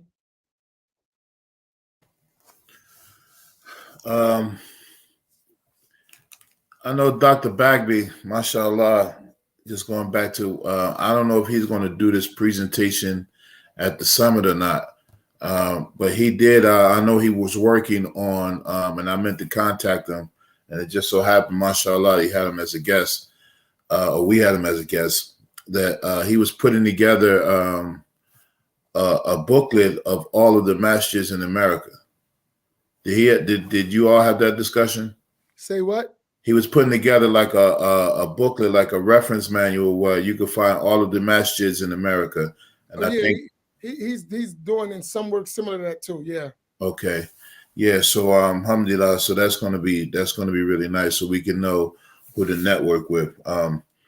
Yeah, but you know, we have a crisis of leadership, and then we also have a crisis of followership. Say that again so the people in the back can hear that, because I think that's another big problem that we ignore. Yeah, we have a crisis of leadership and we have a crisis of followership, because really a lot of people, they really, I don't know what happened with us. It's just like we really lost that thing of really getting in line and following leadership, right, wrong, or indifferent, and as Imam Amin was mentioning to Dr. Bagby, some of the things that we miss is consulting the people who went before us to see how to do this better. And although we're able to consult them, there are people who are coming under us that, really think they can do the job better. And they possibly can. No, they possibly can. I was laughing at okay. They possibly can. And, but the thing is, who's going to put this thing on their back and really carry it like some of us have done, like we do, like not to be bragging, but we do, and one of the things that I always resort to is like, okay, like I've been willing to do this work, regardless of what, even if it seems like to quit, so don't get in my way because of what you think I might be doing or I might not be doing from the outside, and you're not ready to do the work that I do. You know what I'm saying? So when I got to make the calls that I got to make, at that point, I don't want to hear a GD thing. I don't want to hear a GD thing, especially when you had an opportunity to be committed. And some of the things that we are able to do, we just won't do it. And it's very simple. Some of the times, where it's just a thing of giving money. That's the easiest part we should really be taking care of. And then as we move to the more complex parts, where it comes to, unified thinking and organizing and having a structure, then we work together. But some of the easy things, we're not even, ready to take care of, just for the fact that, some of our communities, are going through struggles, and we have the ability to really ourselves do it, and sometimes what Dr. Ihsan saying that we were looking, what we said, we was looking for the revolution. What did he say? We looked for the revolution that never came or something. What did he say? We were waiting for it. We were waiting for the revolution instead of being the revolution, and some of the things nowadays we just have to have more commitment from followers, because without people, respecting our leadership and getting behind us and being sincere, like we're not, what can we do? And then realizing that you all have a part to play. Everybody's not going to be the leader. And this happens all the time, especially with times like Ramadan. Everybody wants to be in charge of the iftars and, regulating everything. But when it's time to go pick up the food packages, or when it's time to go to the store, or when it's time to make sure the bill get paid, everybody disappears. When it's time for the cleanup, guess who's still around? So when it's time to say how the Eid is going to go, how the prayer is going to go, how this is going to go, where we go, guess who's around? So, it's ridiculous, man. But a lot of times we just have to really put our efforts into great followership. What you think made the Sahabas, man, Allah be pleased with them, so great? They had exceptional followership. Sami'na wa ata'na. We hear and we obey. When they recognize the favor of Allah subhanahu wa ta'ala on them and sending them the Prophet sallallahu alaihi wasallam, man, it was just like, let's go, And I'm not saying that to undermine the kind of people they had. Yeah, they had the best leader. We talking about he was the leader of mankind. That's one thing. We're talking about us being leaders, and that us as leaders, and the kind of leaders that we are. You know what I mean? And I'm not talking about no other leader. I'm talking about these three imams right here. Many of us who come in contact with us, many of you who come in contact with us, what kind of leaders we are. We in the mix every single day, so like that's Faheem. Yeah. Look at the comments. We're not like the messenger of Allah. So that's the excuse for not following. Yeah, see, that's the whole thing. Of course, no, that's not even the issue. We're trying to throwing it back and forth to each other. Yeah, you know what I'm saying? Like, and then, I'll never be him. This is what I'm striving to emulate him. My whole life and my whole existence is about trying to live up to his sunnah, sallallahu, which is, I can't do it. You know what I mean? But in practicing it is what made me who I am. It is what made me the leader that I am today. You know what I mean? So, and yeah, and we make all types of excuses when it's time to really put that hard work in. And we really got to fix that. And then, getting the next generation trained for that, and Dr. Bagby said something very important. A lot of times we have imams, and I've seen this in my own experience, who are not willing to let the reins go, And I can tell you right now, and Brother Issa Bey is on with me, when we get young brothers, we be excited. We like, yo, we put them, come on, man, you ready? The first thing we do is like, listen, we can send you Al Makassi, we can try to send you to Yemen, we can put you here, we can put you there. We'll do whatever it takes, and my line, hook or crook. We'll do whatever it takes, hook or crook, to get you ready. You know what I mean? So I'm not going to be in the way. I'm not going to be one of those old men like, oh man, these young niggas try to take my spot, man. Nah, you listen, as soon as you're ready, you can have this joint. You know what I mean? And I'm willing to sit back and help you and instruct you. But, just come on, And even some of you young brothers here, be ready to work instead of talk. And that's a lot of, and I don't want to be getting on young brothers, but a lot of brothers, they be talking like they can really carry this weight like this. And then when they see what it takes, it takes an extra commitment, a sacrifice. And it ain't pretty, it ain't easy. It's difficult. And then, when you criticize us and you get in the mix, then you see what it's like, you know what I mean? So, and when you see it's like, and then you kind of realize, and hopefully you realize that you're not really equipped, just sit back and do your part.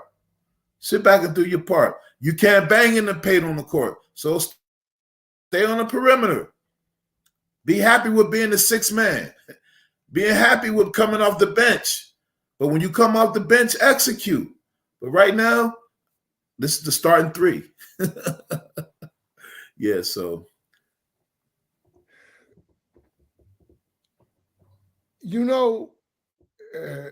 A beautiful thing. I'm loving this. If y'all know what's going on in those comments, this is beautiful. MashaAllah. But you know what I say? We need, as we've done here and others have done, we need sustained cooperation, and from that sustained cooperation, organic leadership will develop. I say it like that. We need sustained cooperation among us. From that sustained cooperation, organic leadership will develop. I think we haven't stuck together long enough to let that develop. We fragment too fast. If you look at this platform,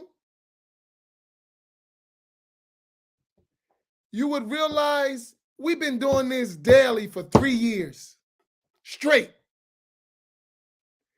And if you look, y'all can't see it, but we do.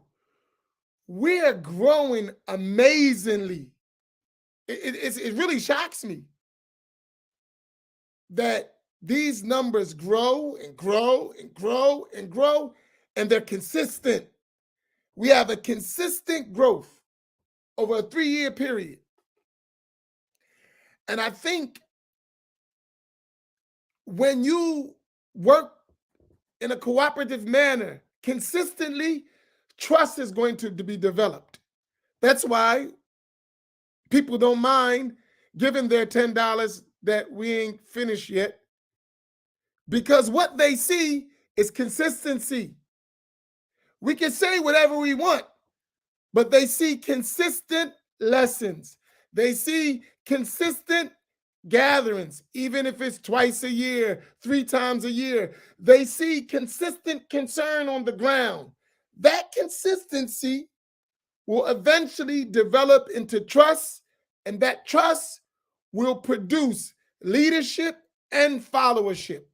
So while we're discussing what we don't have in the ideal manner we want to have it, let's not forget what we do have and what we have done and make sure we sustain the effort that we're doing right now. And I think it's going to make an amazing difference over time, because we are people who have been experienced with broken promises and a broken spirit of trust.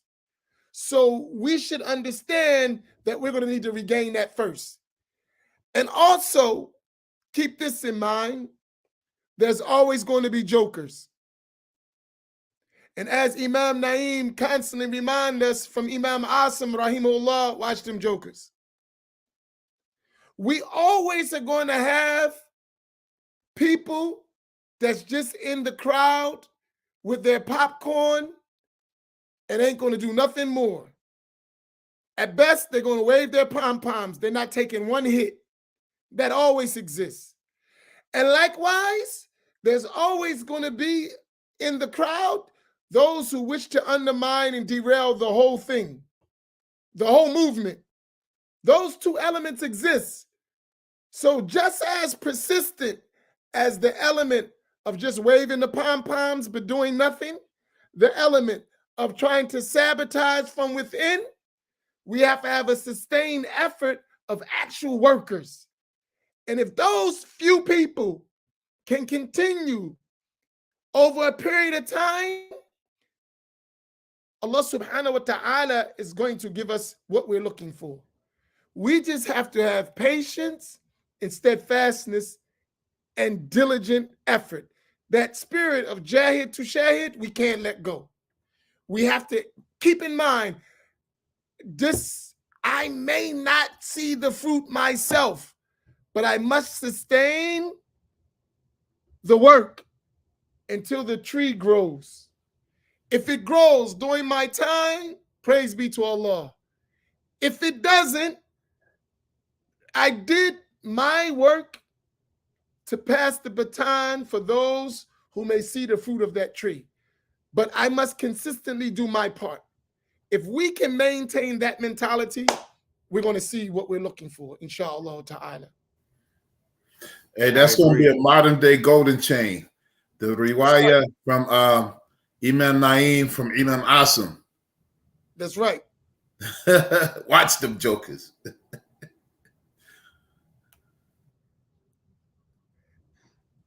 So how many of us are committed to that? Really, among us, how many of us are really committed to that work? Because we have a community right here that's strong. If we learn just to cooperate, besides our individual communities on the ground, what we've done online is a movement. If we remain steadfast, I'm telling you, we're shaking things up. You might not know it, but the reason I'm a kafir to some is because we're shaking things up. And that's the only reason we're shaking things up. If we weren't shaking things up, they wouldn't care less what we're talking about. But the fact that we're effective and we're shaking up things and we're consistent, that element to undermine, to curb what we're doing is present. And it's the natural process of dawah. Now, are we going to be as sustained in our efforts to build as those are sustained in their efforts to destroy? That's the question. This is a good question because this is the second time I heard this question. Let me tell you the first thing we need before we need all that. Before we need a plan, strategic plan, and all that, I'm going to be honest with you. We need to learn our religion, which we don't know. So the first and the most important strategic plan we got that we need to develop is that we start learning our religion properly. That's one of the biggest problems we have. We don't know and we don't realize we don't know, which is a real problem. And most of us, far too many of us, don't know our deen. We are default Wahhabis, and we don't even realize the basics. No, I'm serious. So for us, and let me tell you something, I've got a wake-up call through this stuff. I know us, some of us, who've been learning traditional Sunni Islam for 30 years or more, and we still don't know. That's deep. That's by design too. I'm saying 30 years you've been studying, 20 years, and you still don't know. You still got question marks about stuff that should be obvious. Obvious. I'll give you an example.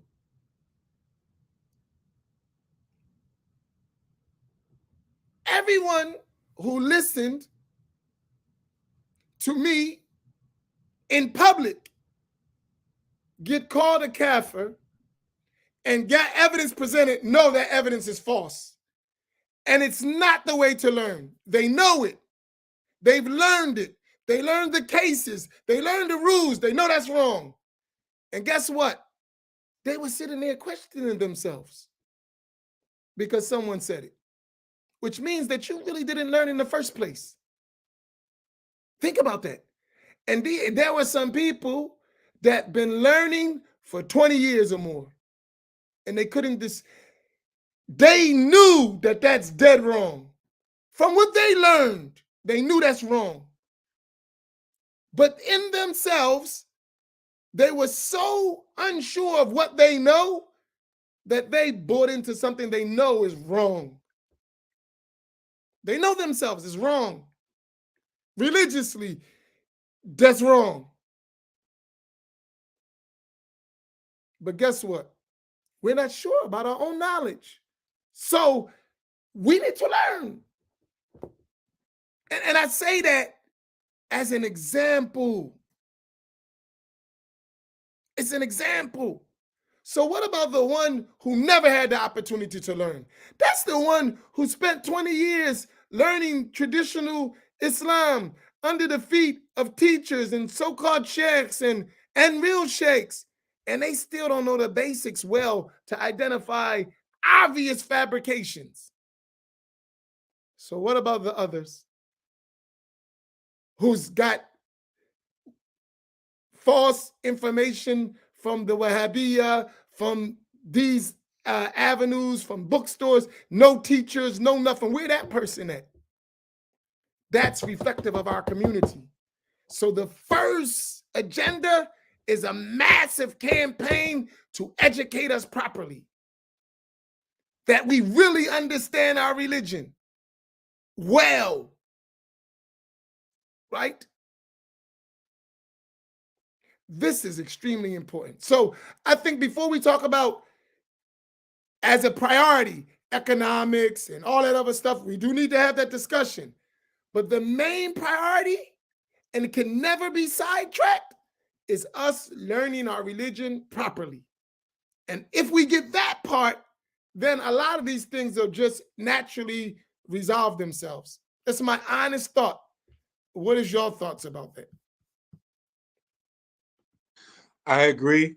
And just to add to what you've already said, the fact that we don't know even the basics of what Allah is going to hold us accountable to know and act according to, it is that door that undermines everything else that we talk about. All of those groups that had a plan, that had a vision, that came before us, all of those things got undermined through the bab, through the door of knowledge, inferiority, allowing somebody else to come in and redirect what they already had agreed upon, because they didn't have a basic level of knowledge. Someone comes with what they perceive to be some higher level of knowledge, and they give up everything that they had planned, that they had come together for, on a pragmatic level. You talk about like institution building, economics, community building, and all that kind of stuff.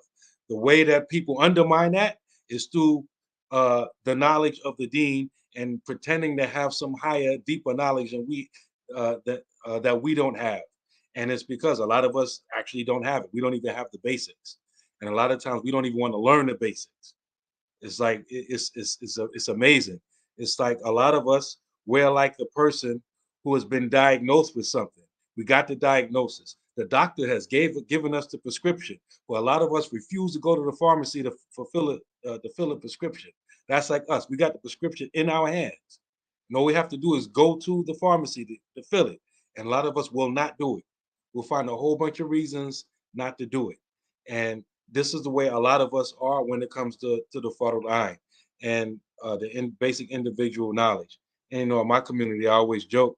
I say anytime there's a class, you know, brothers start getting allergic reactions. Oh, class? Oh, man. Man, I got work. Man, you don't go to work till later. Well, I got to get ready for work, right? This is always something, right? Because you start breaking out in hives and stuff, class, right? Oh, man, the Fardul Ain? Oh, okay, yeah, I got to get that one day, right? This is how a lot of us act. And that's our problem. Then on top of that, the same kind of brothers turned into Semi from Coming to America. You know what I mean? Got this deep knowledge when they trying to bag the broad. You know what I mean? The King Joffrey, like, who told you that?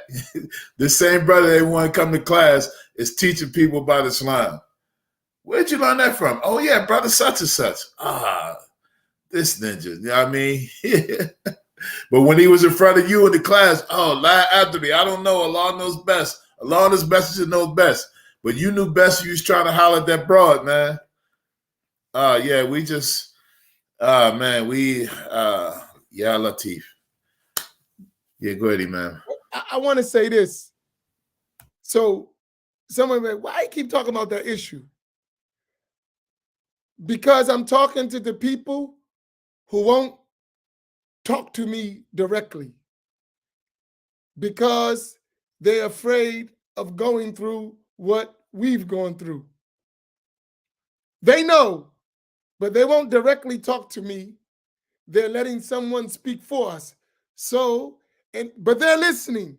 So in order to reach them, I have to speak to them through the veil, if you get my point.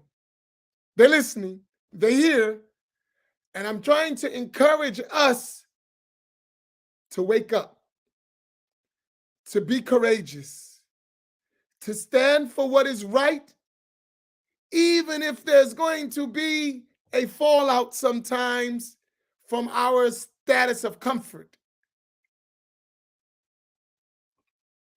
You know something?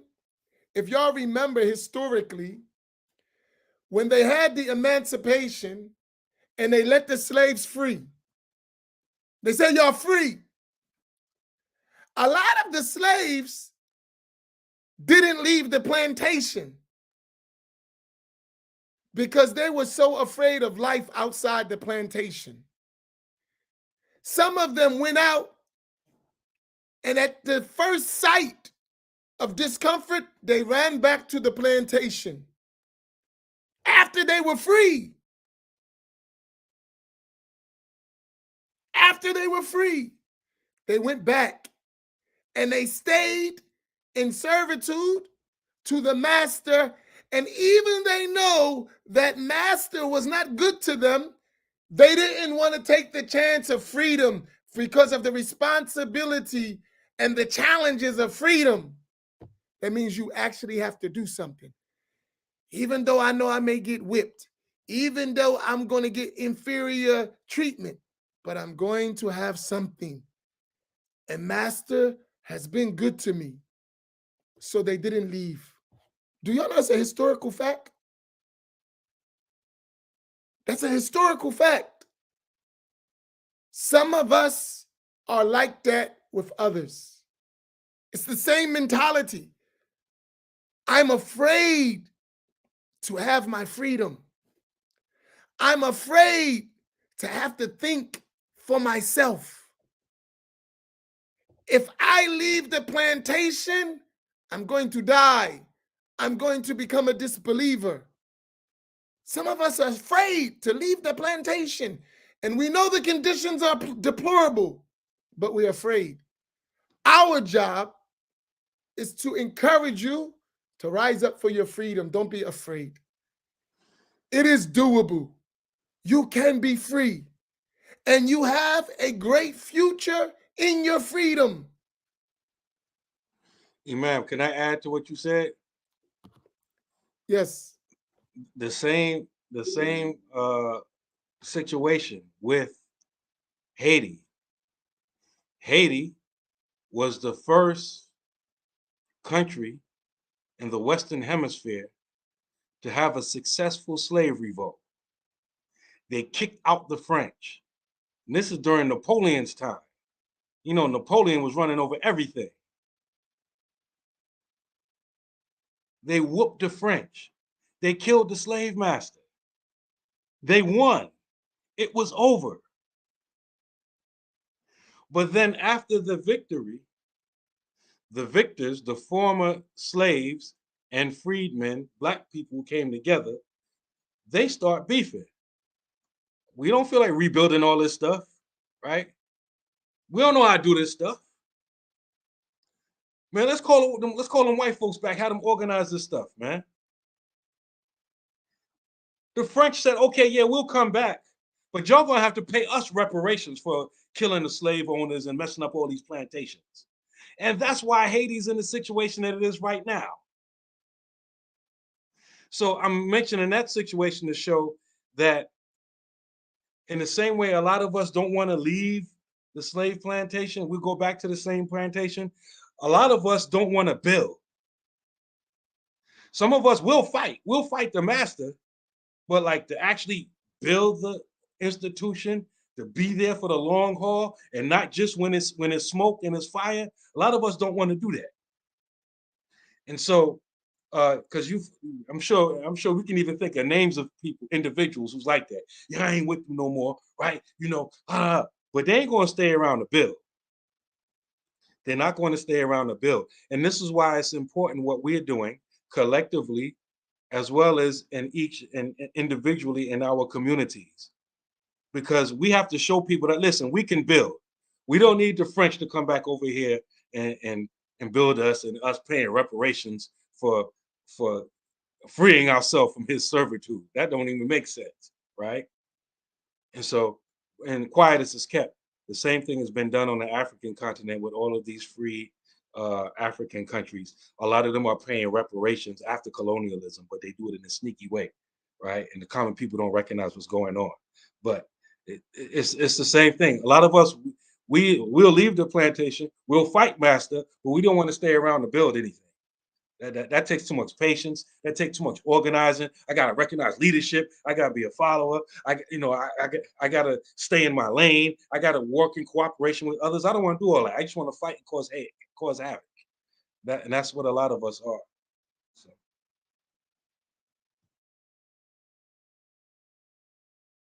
And to show you, sometimes we gotta be strategic, right?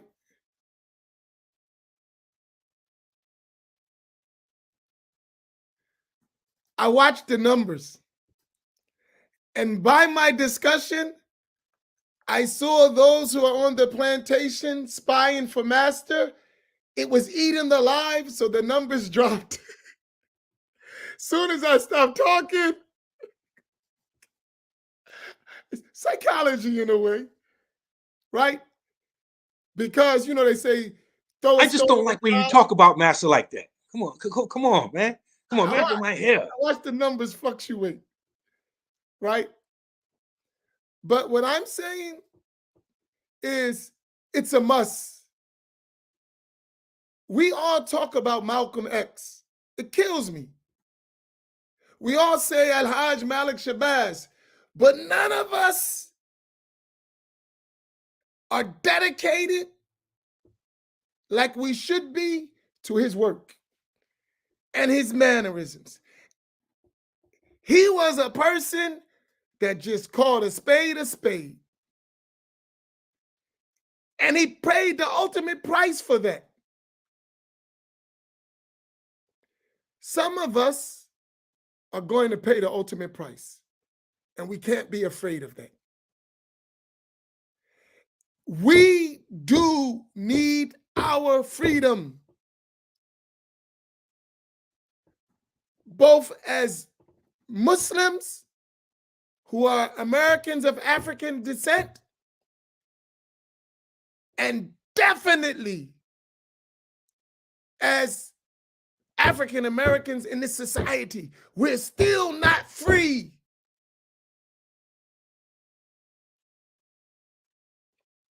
And in order to get that freedom, we have to be willing to make the sacrifice.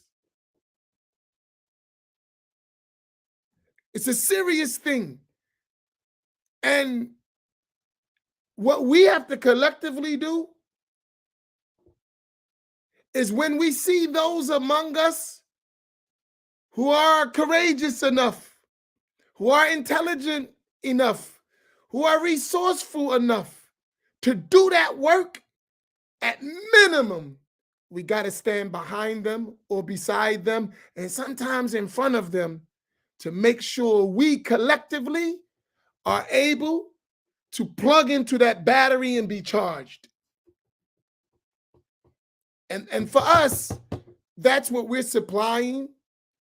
That's why we're networking. That's the African American Summit. I'm telling you, in my own city, I'm watching the Black Muslim community disappear. I'm watching it right in front of my eyes. I'm watching strategically wiping out our community. And I'm watching us diligently oppose following. I watch us. In my own city, I watch us. And I say to myself, Allah help my people, we just don't understand. I watch it. I watch right in front of us. We're being stripped. That's why it's so highlighted to me, because I see it every day on a regular basis. And I say to myself, watch us. We hate each other, even if it's against ourselves for our own destruction. I'm not following no black man. I'm not following no black man. I don't care who he is. That's a collective spirit we have. And that's one of the reasons why we don't have leaders. Seriously. You know, we're too busy opposing ourselves to our own detriment. And that's a collective problem. That's a collective problem that we have to solve. And if we keep in this, listen, I'm going to ask you, all of us can name many Black Sunni Muslims. Give me one that we're going to stand behind and follow. We can name many, but there's not one that we collectively stand by and follow. And we have to ask ourselves, why are we in that state? Not one. We don't have nobody. Nobody we can build around. No one we can support to build. Not one. Collectively. We don't have established leadership. And that's how the Imam becomes what some say a dictator. That's how Imams become like that. Because we don't support each other to build. And if we can collectively say, listen, we're going to support this one, and everyone had this connection, we're going to support these imams or that imam, and we're diligently doing that, and then those imams who have that support start to work together, cooperate with one another, talk with one another, will come with a national front that supports all of us. Trust me, I've seen it happen. But we have to be strong at every level of supporting leadership at every level. Very important. This is from experience, I'm saying. And I see it, and I know the national scene. I know what's going on, and I see the same thing. And I'm trying to get us to understand it. And at the Black African American Islamic Summit, you're going to see a portion of that come together, as you have seen before. We do have leaders. We do have cooperative leaders, but we need to be diligent in supporting them. That's it for me for the night.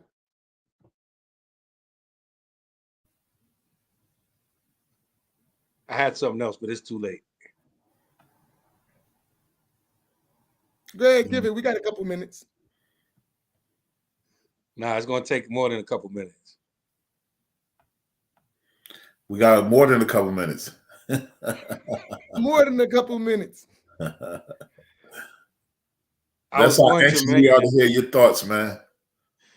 I was going to mention how, and it came up a couple of times in the comments, because we're talking tonight about the importance of reclaiming our leadership role as a people.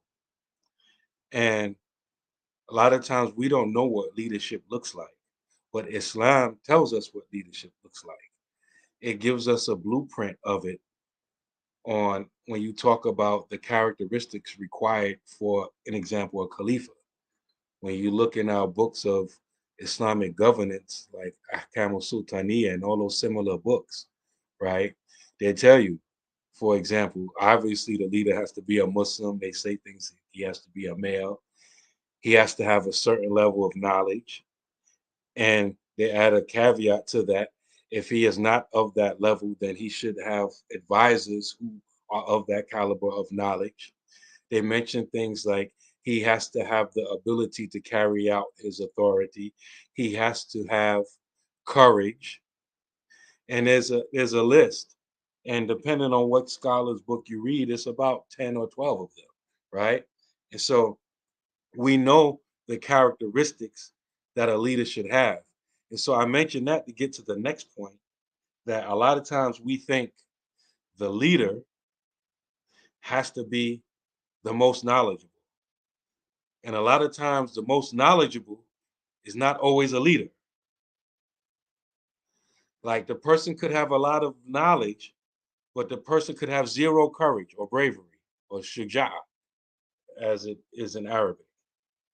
And that's a necessary quality for leadership, which is bringing me to my next point. I hope you're following me, right? It's bringing me to my next point, that one of the things that you see in our community, and I used to always think it was only the Black community. When I say the Black community, I mean the Black non-Muslim and Black Muslim community. But I realized that it's not only the Black community. Hold on. It's the, hold on for a minute.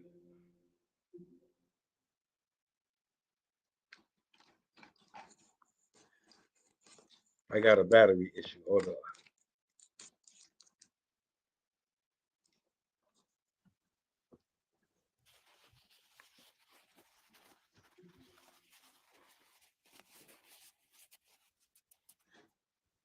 One second.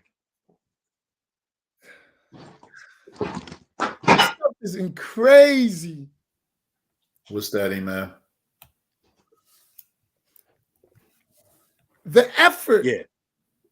Go ahead, Imam Naeem. I want to share something with y'all. I have to cover it, but I want to just show you what we're up against. Make it brief. No, go ahead, Imam Naeem. Africa, please. I was going to say connection. I was going to say how a lot of times that, and I've seen it happen I've seen it happen in Islam. Whenever time Muslims come together, black Muslims come together. I've seen it when non-Muslims try to come together. And I thought it was just like a Black people thing, but it's not a lot of times. And a lot of times we have to recognize that the smartest person is not always the leader. A lot of times, academics think that they should be the leader because they have the training, they have the education, right? And a lot of times the community gets divided and leadership is not followed, and leadership is in fact undermined because a natural leader will come, and then the academics who think they should be the leader, they attack the natural leader. This happened with Marcus Garvey. Marcus Garvey was attacked and even snitched on using modern day language, right? Was even snitched on by a lot of people who we hold dearly in Black history, right? They went to the feds on Marcus Garvey, right? And just to drive the point home, because I don't want to keep talking too long, but I remember when imams were coming together to form an organization, and I'm sitting there and I'm watching a group of imams who have real followers and real communities and people that actually follow them. They usually agreed on issues. And then on the other side, I'm seeing notable Muslims, individuals who don't have real followers, but they have excellent organizational skills and they have the educational background. And they will bump heads. And then it got to a certain point in time that the real leaders who had real followers, they just kind of like took a back seat. They didn't get out, but they just said, tired of fighting, let y'all have it. And then the organization.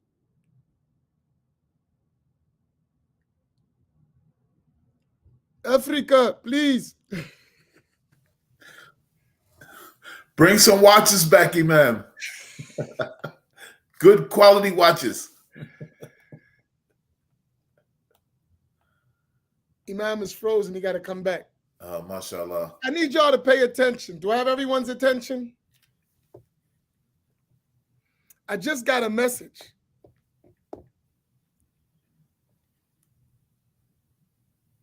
from an immigrant. I've been getting messages all day long, all week long. At the top levels, internationally, about this stuff I'm telling you about. And from these things, I realize how effective we are, right? And I'm saying to you, we need more learned, courageous voices. I'm watching right now. No, you can't block this one. This ain't a block. You can't block. You can't run. You can't hide. You have to deal with it. But what I'm saying is it's a prototype that has been happening in our community for far too long. And we have to face it. We have to deal with it. We must demand our freedom. Seriously. And we need to be just as strong and active as those who wish to undermine our progress are as active. And I say to you, seriously, there's no such thing as coincidence. There are reasons why things are happening. At the same time I'm talking, they're going up the executive ladder to send me messages. Hey, boy, you're going too far. No, I'm not. let my people go. We don't realize we've become slaves, mental slaves. We don't have chains. We're in bondage. And it's killing us as a people. If we stay in bondage, we're going to lose generations of future Muslims and among our people, because the next generation don't want to be a slave. We must be free. We must be independent. We must learn our deen for ourselves. Seriously. We can no longer be subservient to anyone. We cannot do it. We must be educated, brave, courageous Black Muslim men, women, and children. We have to do it. Seriously. We have to. And I'm saying to myself, when we just go along with the program, it's fine. The minute we go to educate our people, there's a massive campaign to stop us. It's heartbreaking, but I don't blame those. I blame us. Rise up. You learn. You educated yourself. Now act upon that education and free your people. This is serious. We're not having fun. This is serious business. We're not just enjoying ourselves. This is not edutainment.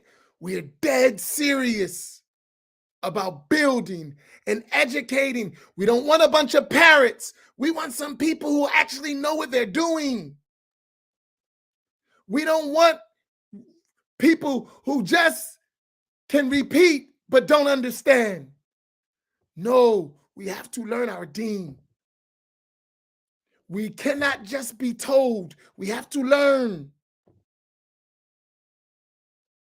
Seriously. It is really bad. And it's quite disrespectful how we're treated. And we know it, but we're afraid of our own shadow. And that's not good for our children, our grandchildren, and succeeding generations. We can't keep making the same mistakes. We have to man and woman up. I'm giving you an indication what is a serious problem that we all know. We have to change it. But enough of us are too apologetic to stand for truth.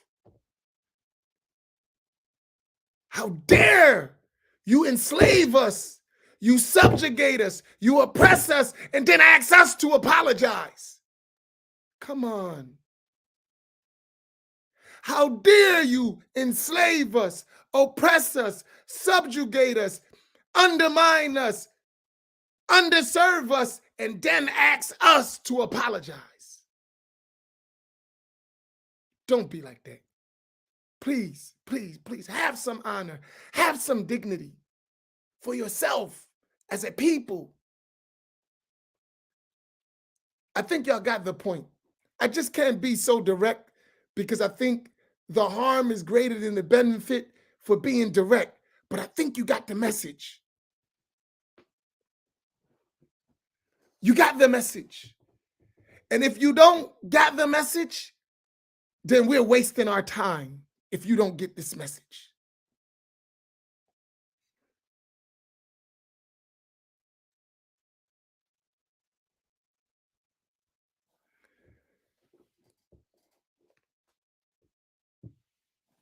That is an extremely important thing.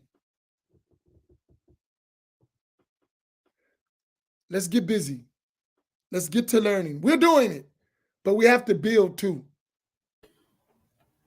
There is, in my public enemy voice, just to calm the spirit, fear of a black planet. Is that for you, Imam Faheem? Go ahead. Yeah, I'm done. Yeah, we need lions. You know, there's a saying that says that an army of 1,000 sheep with a lion at the head will defeat an army of 1,000 lions with the sheep as the leader. You heard that before?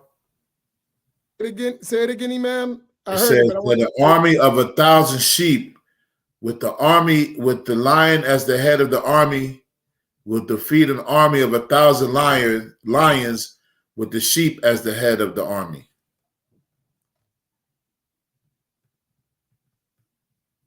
So we need lions. We need people to be fearless, ready to stand up, ready to not take no mess. Something that we already have in us with this experience that we had in this this wilderness of North America. You know what I mean? We've been beaten up, we've been broken, we've been left for dead, and yet we still rise, you know, but it's now time to turn that into some power to where we are like similar people.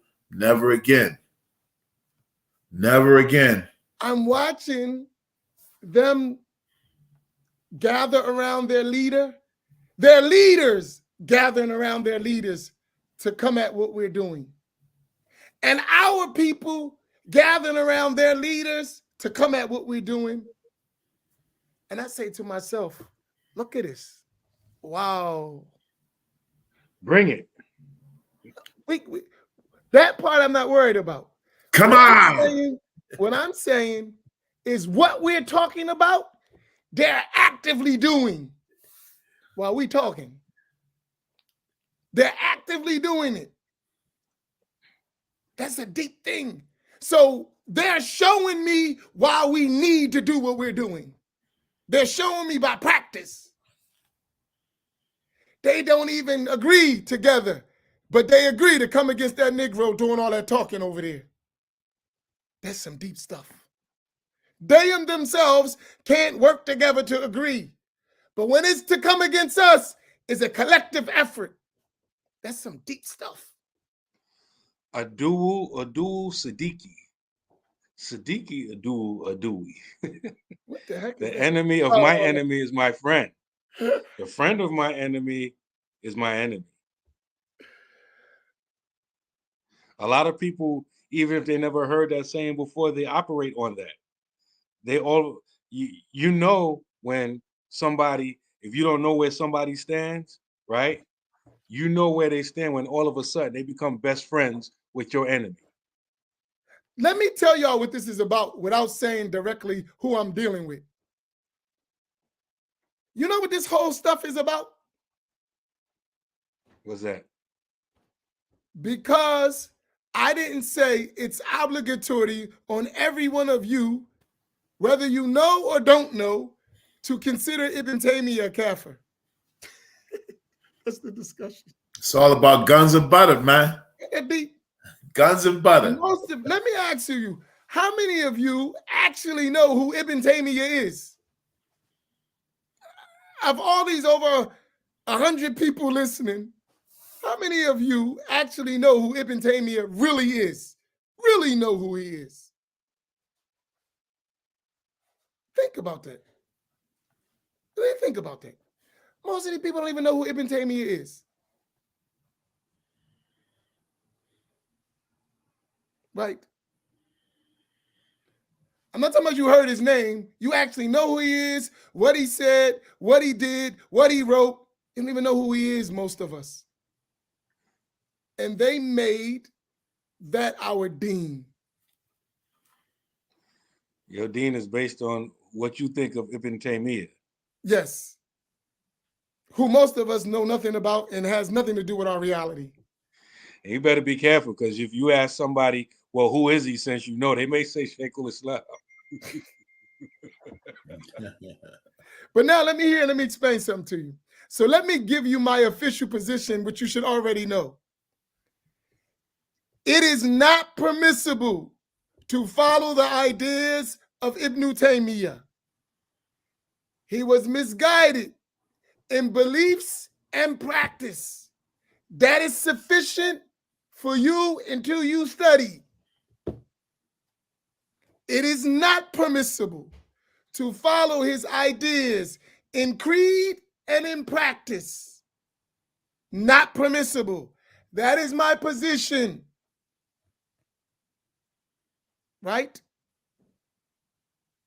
However, until you learn, I don't want you walking around calling nobody a kafir. Until you learn, I don't suggest, nor will I ever suggest, you walking around calling people kafir who you know nothing about. Do y'all got that point? When you know and you are sure from your own research about anybody, and you know that's the rule, then you make the judgment you make. Until you know that, don't you go running around calling people kafir. That is one of the most dangerous things that's happening among us. It's destroyed our communities. It's destroyed our families. Walking around considering someone who is apparently a Muslim as a kafir, and you don't know nothing about them. That's destructive. Extremely destructive. And it has devastating consequences in our community. Don't do that. Don't. I don't suggest you do that. Your deen, your religion is not based on no individual. No individual. So for us, we will learn. And we studied a whole book refuting Ibn Taymiyyah's ideas. But I guarantee you most of us couldn't articulate that book or those ideas. That's a fact. Imams, do you disagree with me? Nope. We studied the whole book from cover to cover, word for word, line for line. And I'm sure that most of us could not articulate it. So how I'm going to have you walking around calling somebody a kafir like that, such a dangerous charge. No matter what I believe, I'm talking about you. That's dangerous. And what it will lead to is you'll start calling everybody a kafir, and that's not good. Especially in our communities where most people have been overwhelmed with the bad ideas of Ibn Taymiyyah and they don't know no better. You're going to start calling them kafir who don't know anything. It's going to be an unbreakable cycle, which is going to kill our community because we didn't learn. So no, I don't suggest that you walk around calling anyone until you learn what kufr is and you know it well. Don't you utter that word to nobody. No matter what somebody says, you must learn first. And you must learn well, especially when you're making that kind of judgment. You don't just say, Imam Amin said he's a kafir, so I'm going to call people kafir. Imam Amin could be wrong. That's a dangerous charge with anyone.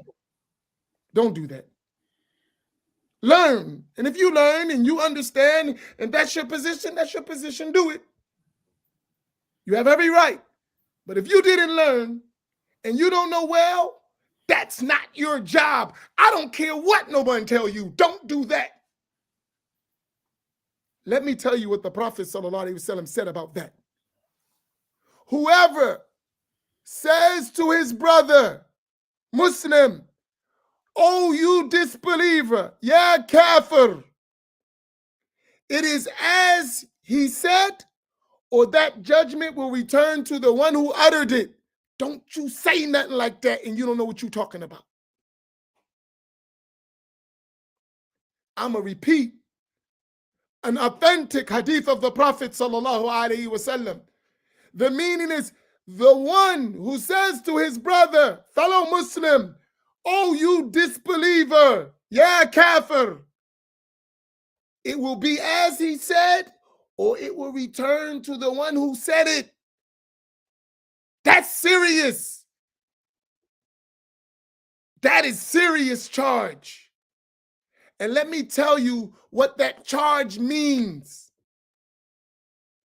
The judgment for someone who commits kufr means that all their deeds are wiped out.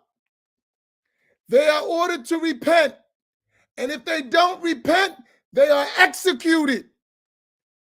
That's not for some layman to make. That's a serious charge. That's a serious charge, Islamically. And that's the charge the terrorists and the fanatics have made to shed the blood of Muslims all around the world. Consider them mushrik, consider them kafir, and then make their blood lawful. That is dangerous. And it is why we live in the world we live in, where you can't get on a plane without all the stuff, because someone took that judgment too lightly. That's the world we live in. That's a serious charge. And it shouldn't be just uttered loosely by anybody. Do y'all understand my point? And don't divert from that. Do y'all get my point? Am I clear? That's dangerous. And I'm saying that because it has had the most dangerous effects in our Black Muslim community. That ideology. This is not something to play with. This is not something to take loosely, just throw around, and anyone says it. It's not light. And it has been the cause of massive bloodshed in the Muslim world. Don't do that. The honor of a believer, his sanctity, is more honorable and sacred than Al-Kaaba.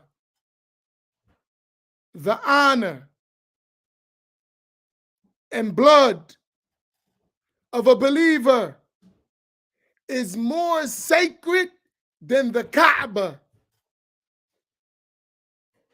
Don't rush at judging a Muslim as a disbeliever. Don't rush for that. That's not our Islam. That's not the way of the Prophet, sallallahu alaihi wasallam. That's not the way of the scholars. And don't let nobody push you to that. I don't care who they are. I'm telling you that despite that I vehemently disagree with the belief and some of the practice of Ibn Taymiyyah, I'm not going to throw you in a bottomless pit because of my feelings and my understanding. I would never do that. And I don't suggest you let no one else do that. That's my statement.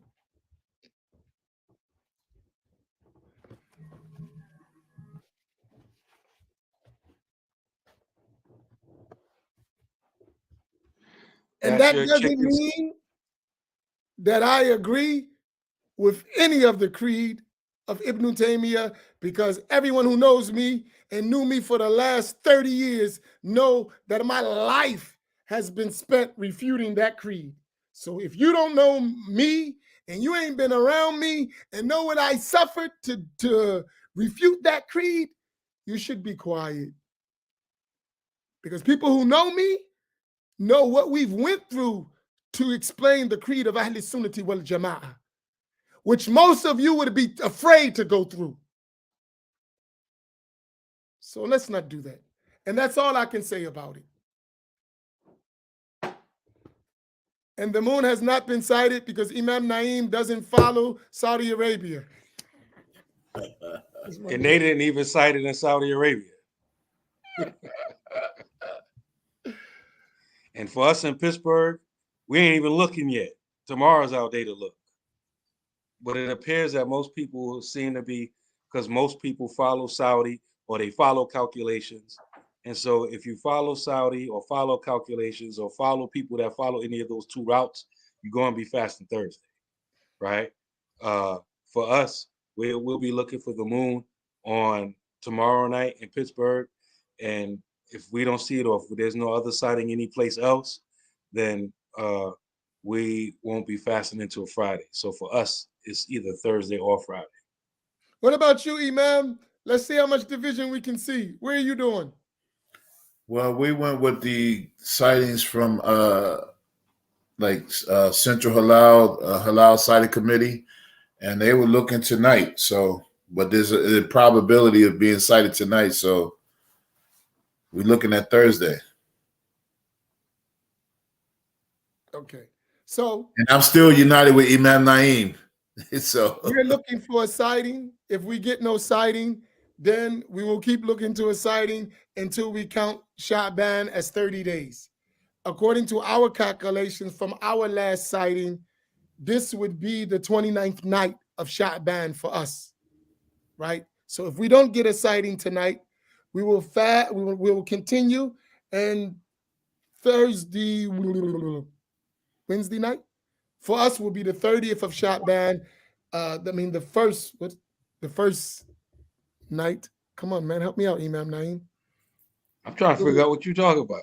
I don't know. The 30th of Sha'ban would be tonight. Excuse me. If we don't get a sighting, then tomorrow will be considered the 30th day, not the first day of Ramadan. And then according to that, the next night will be the first night of Ramadan. That's where we Wait a minute. Didn't Maghrib come already for y'all? Yes. So today's, oh no, it's late, man. We've been on the thing. So tonight's the 30th of Sha'ban for us. Okay. For us in Pittsburgh, it's the 29th. If we don't get a sighting tonight, which we're not getting anything, we never get anything. It's too cloudy. If we don't get a local sighting, we will count tomorrow as the day of doubt, which would be the 30th day of Sha'ban, just the 30th night of Sha'ban. And then we would count tomorrow night as the first night of Ramadan. So that's what we're doing. So y'all a day ahead of us. We're both a day ahead of us. By sighting, though, from what we accepted as a sighting. But remember, and I really don't count because in Atlantic City, we never get a sighting. So we rely on the sighting as those closest to us. So we never had a sighting. So I can't even get into that argument because we never see nothing. Yeah, in Pittsburgh, last month, we had a sighting. In fact, our brother, I think he might still be here, Imad and Brother Abdullah, they actually sighted the moon last month. All right. So everyone, let me repeat it since it's been a long and I'm foggy. Tonight for us in Atlantic City, so those who listen, is the 30th night of Sha'ban. We're not going to get a sighting, so it's too cloudy outside. So if I don't receive a reliable sighting, which I don't believe we're going to get, we're going to count tomorrow as the 30th day of Sha'ban, right? And we will start fasting on Thursday. Wednesday night will be the first night of Taraweeh, the first night of Ramadan, and Thursday, the first day of Ramadan. This is the best we can do. But it's all sighting for us because one locality is not obligated to fast according to the sighting of another. So if people are doing their own sighting, the thing is the sighting. Is that clear from all of us? Everybody got it? None of us are doing calculations. That's not happening. We do not accept. Okay. Make dua for me. I'm in one of the toughest battles that I've faced Islamically in my life. I need your duas. I'm a fearless dude and I'm a warrior, but I do know the power of dua.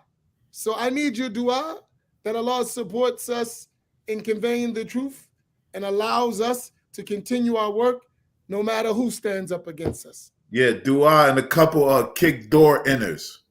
No. The police are listening. The FBI is listening. We're not kicking nobody's door in. We're not harming no one. We will not do such a thing. The door is an inanimate object. I didn't say which door. kicking don't down want that. intellectual doors Okay, and that's waving good. intellectual 4-4s Make it clear, brother. while they're screaming, Emma, don't hit us no more. They just want to get rid of me. They don't care how they do it. So if they can make the false assumption that we're gangsters and violent, and someone goes and do something, they're gonna bring that right back to my flat. It was him. So don't do that. Do not, under no circumstances, take matters in your own hand. Absolutely not. I don't approve. I don't accept. And I am free from that. Our battle is a battle of educating our people. We're not going to harm anyone. Absolutely. Don't do that. That's foolish. Don't do that.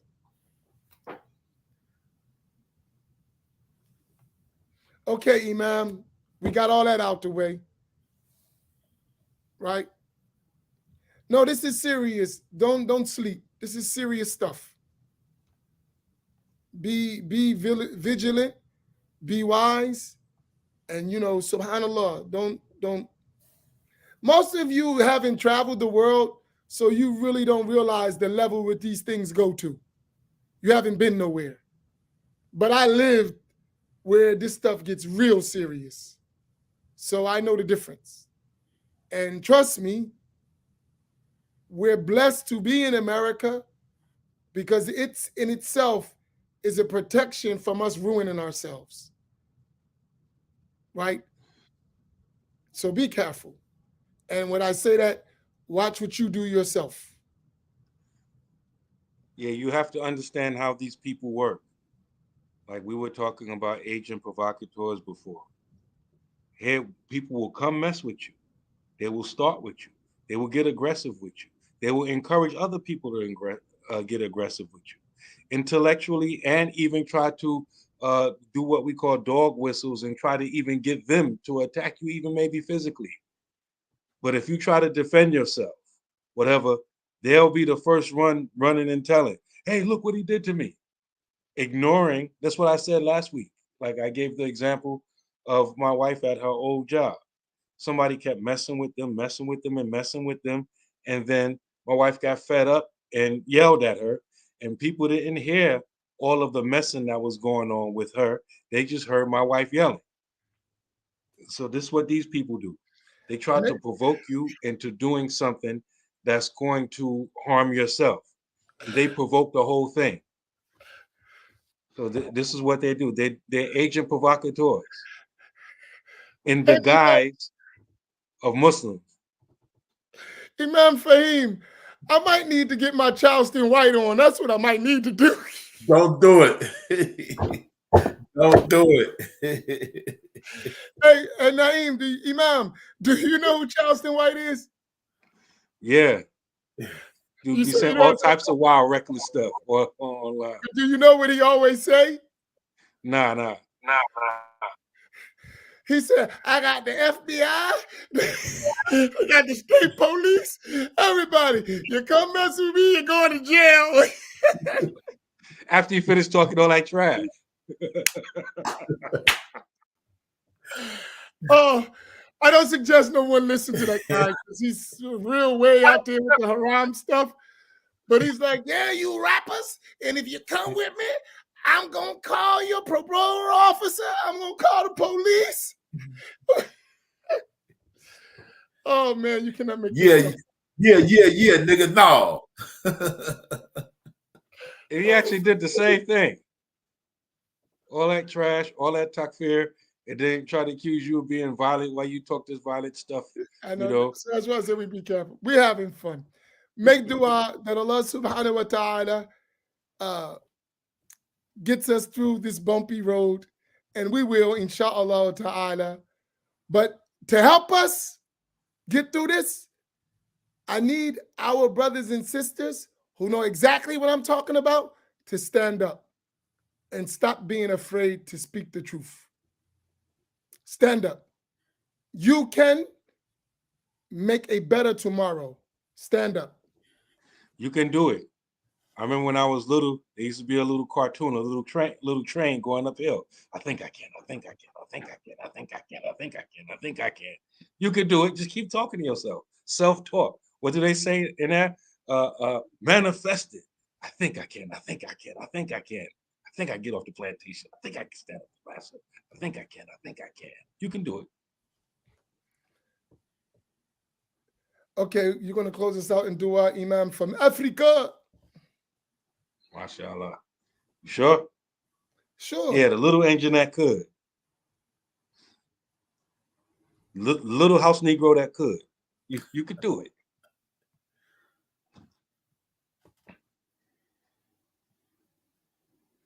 Great, yeah, I think Imam. I have that book. A'udhu billahi minash shaitanir rajim. Bismillahir rahmanir rahim. Alhamdulillahi rabbil alameen. Oh Allah, please unify our hearts. Unite our hearts. Put tawfiq in all of our endeavors to remain firm on your deen and to establish your deen. Purify our iman and allow us to live and die with the proper creed by the rank of your beloved seal, best of creation, best of the prophets, Prophet Muhammad sallallahu alaihi wasallam. Al-Fatiha.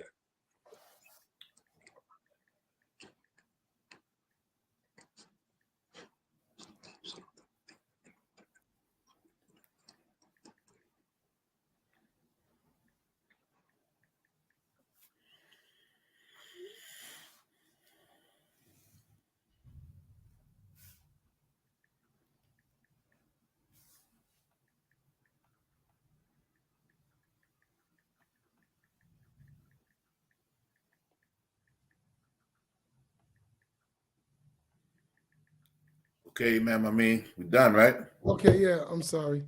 We'll see you tomorrow, inshallah. Don't miss class. Inshallah. Barakallahu bikum.